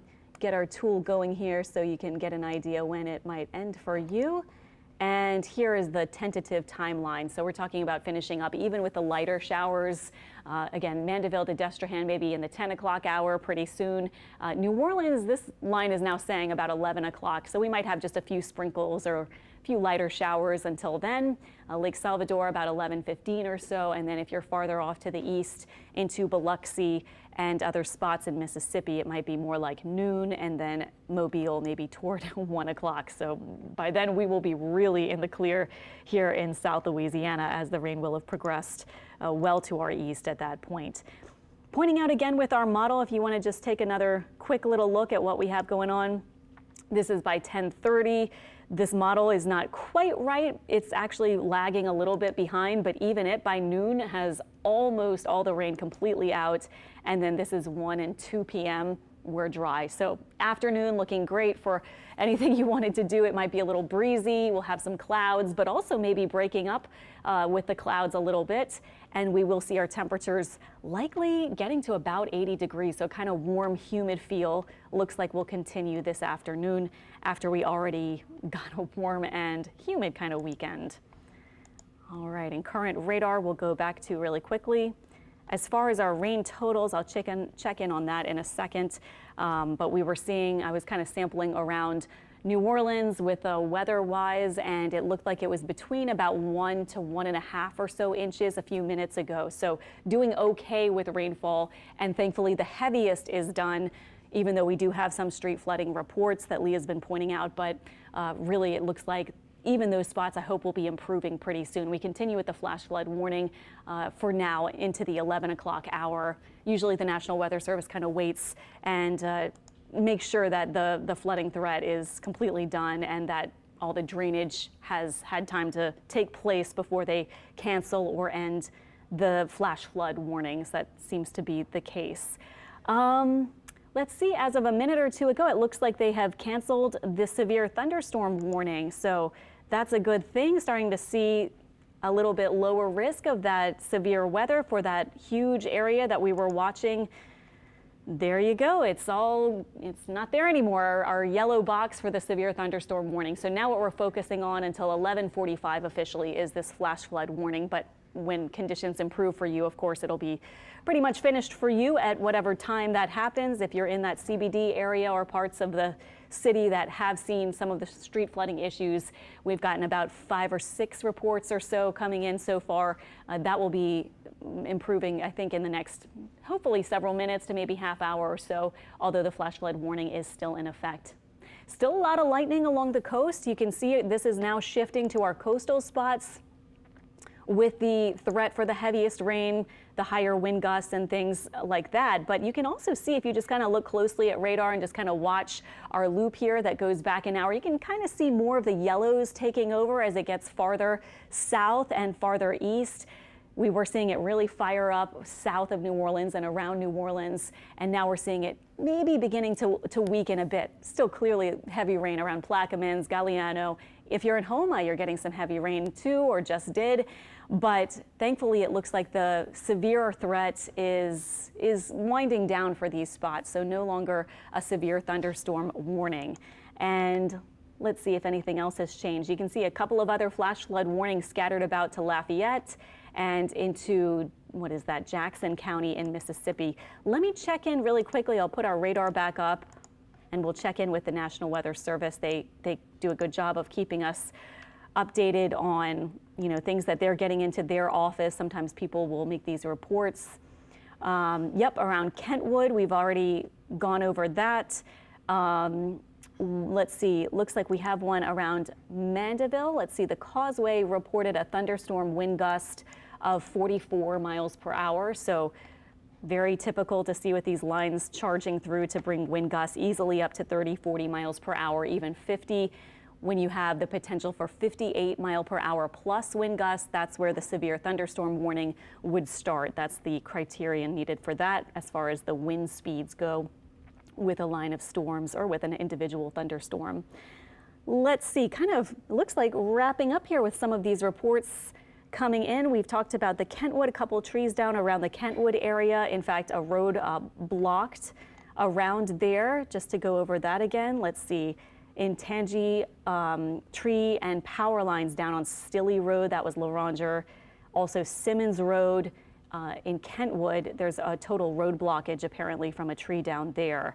So a couple of spots that might be pretty tricky to get around in Tangipahoa Parish this morning, but otherwise the concern would be some street flooding for those, ponding of water kind of areas that you know about around New Orleans and other parts, maybe Elmwood, places like that. Not actually hearing of, widespread issues, but certainly we have gotten a few, and you might have to deal with that depending on where you're heading if you are heading out.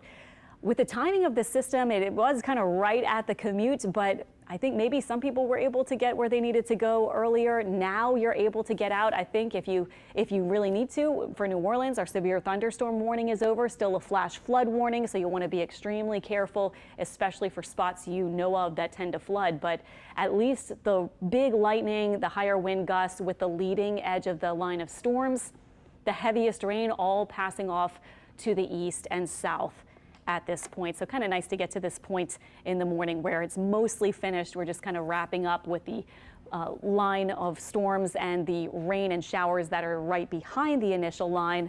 And then we're going to be finished with this. So we've been saying that next maybe hour or so, the rain should be starting to taper off for sure. It's already tapering off, but starting to end from Baton Rouge to Gonzales. That's happening right now. So it should be into New Orleans, I think, within about, another maybe hour or so. And that's including the lighter rain. Our lightning strikes have gone down a little bit. It looks like about 1,000 strikes. That's a lot of strikes, but it's down just a touch. I was seeing it at times touch about 1,500 strikes with the entire line just maybe a half hour ago or so. So that's starting to weaken a little bit. Our severe thunderstorm warning is over for the New Orleans area and our south spots toward the coast. So that's a good thing as well. Checking in with our hail tracker really quickly. This is interesting, not so much because hail is a huge concern, but also just to see that what the radar is picking up on in the storm, those hailstones farther up, even that is getting a little bit weaker. Actually, a little bit of small hail showing up with this part of the line and a little bit passed over Houma, so not entirely impossible to have gotten a little bit of small hail. We haven't gotten reports of that, but let us know if you did see that in Houma. But this would have been really small, and sometimes this is also showing what's in the storm, not necessarily making it all the way to the surface. So this is just one of the tools that we use, but you can see that it has generally started to weaken as the line has moved to the east and south. So kind of interesting to track that really quick. And then getting back to our rain, if you're still concerned about this, here we are for New Orleans. We'll get down pretty close here, and I was pointing out the yellows. That's a decent little shower, but it's not super heavy.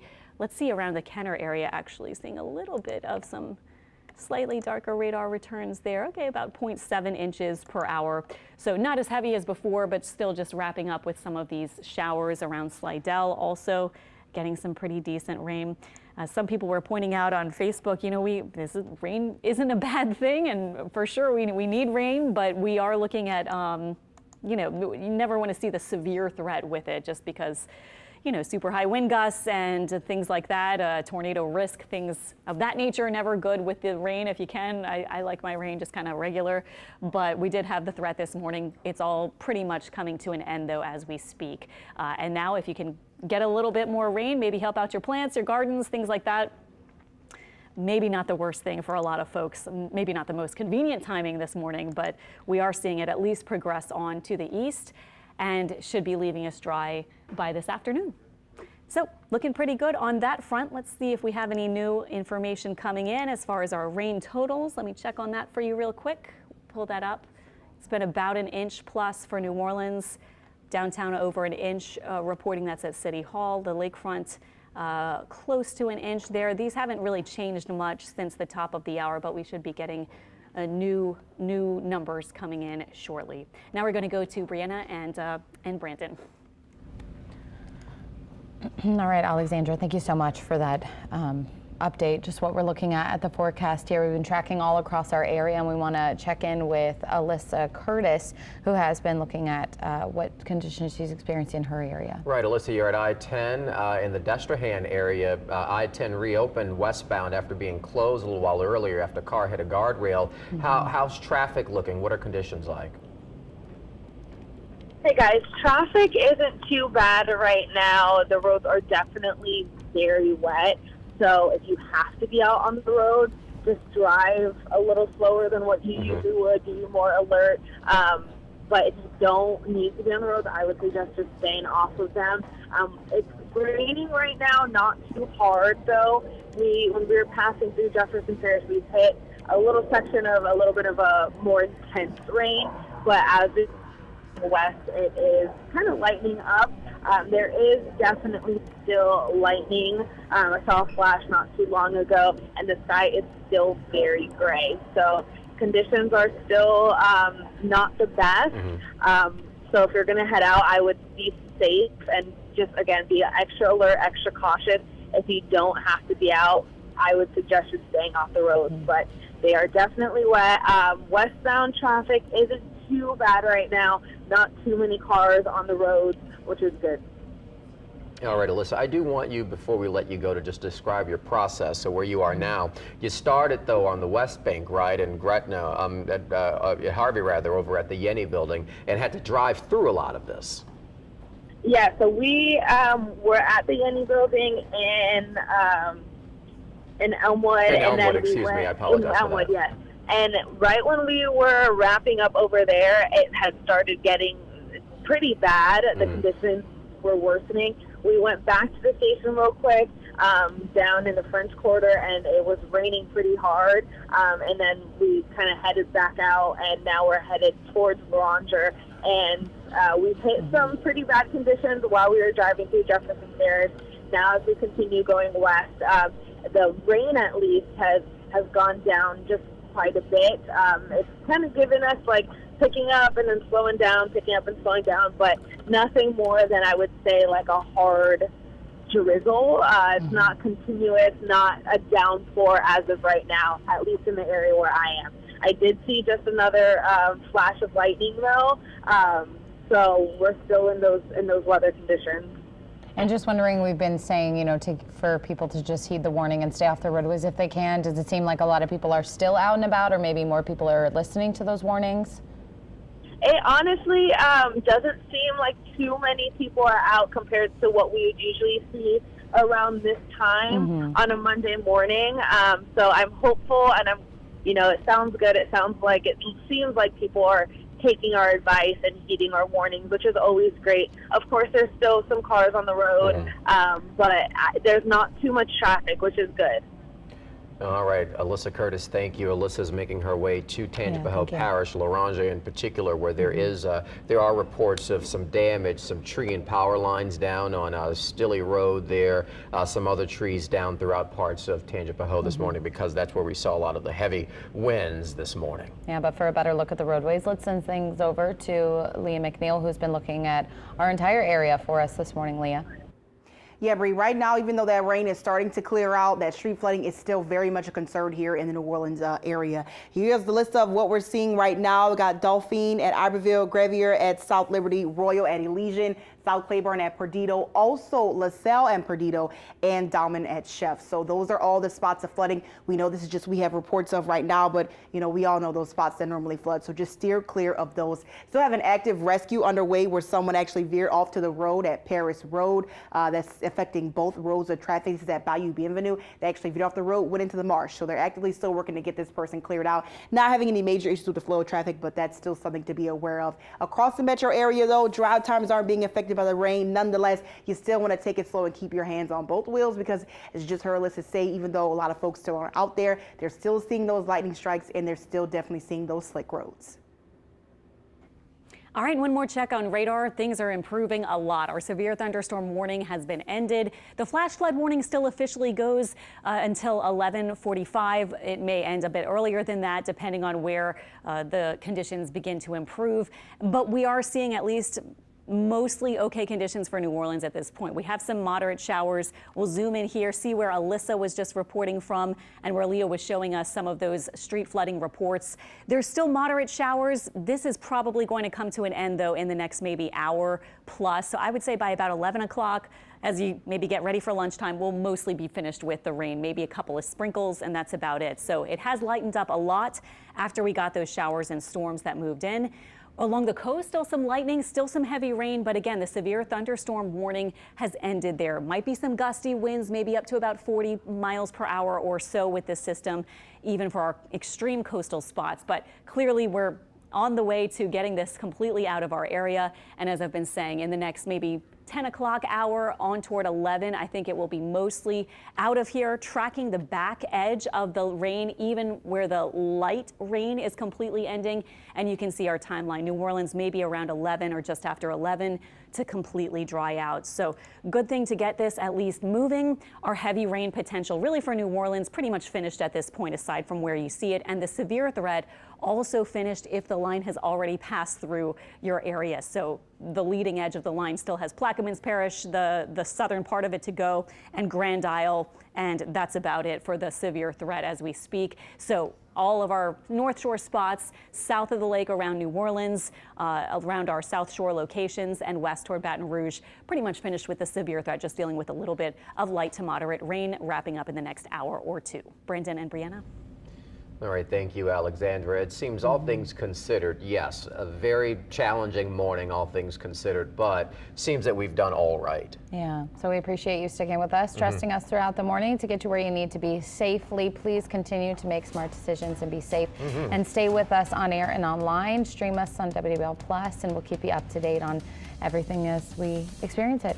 Most definitely. We're right back here live for you at noon. Our team of reporters assessing the damage out there. Alyssa Curtis headed to Tangipahoa Parish. Stay with us live, on air and online.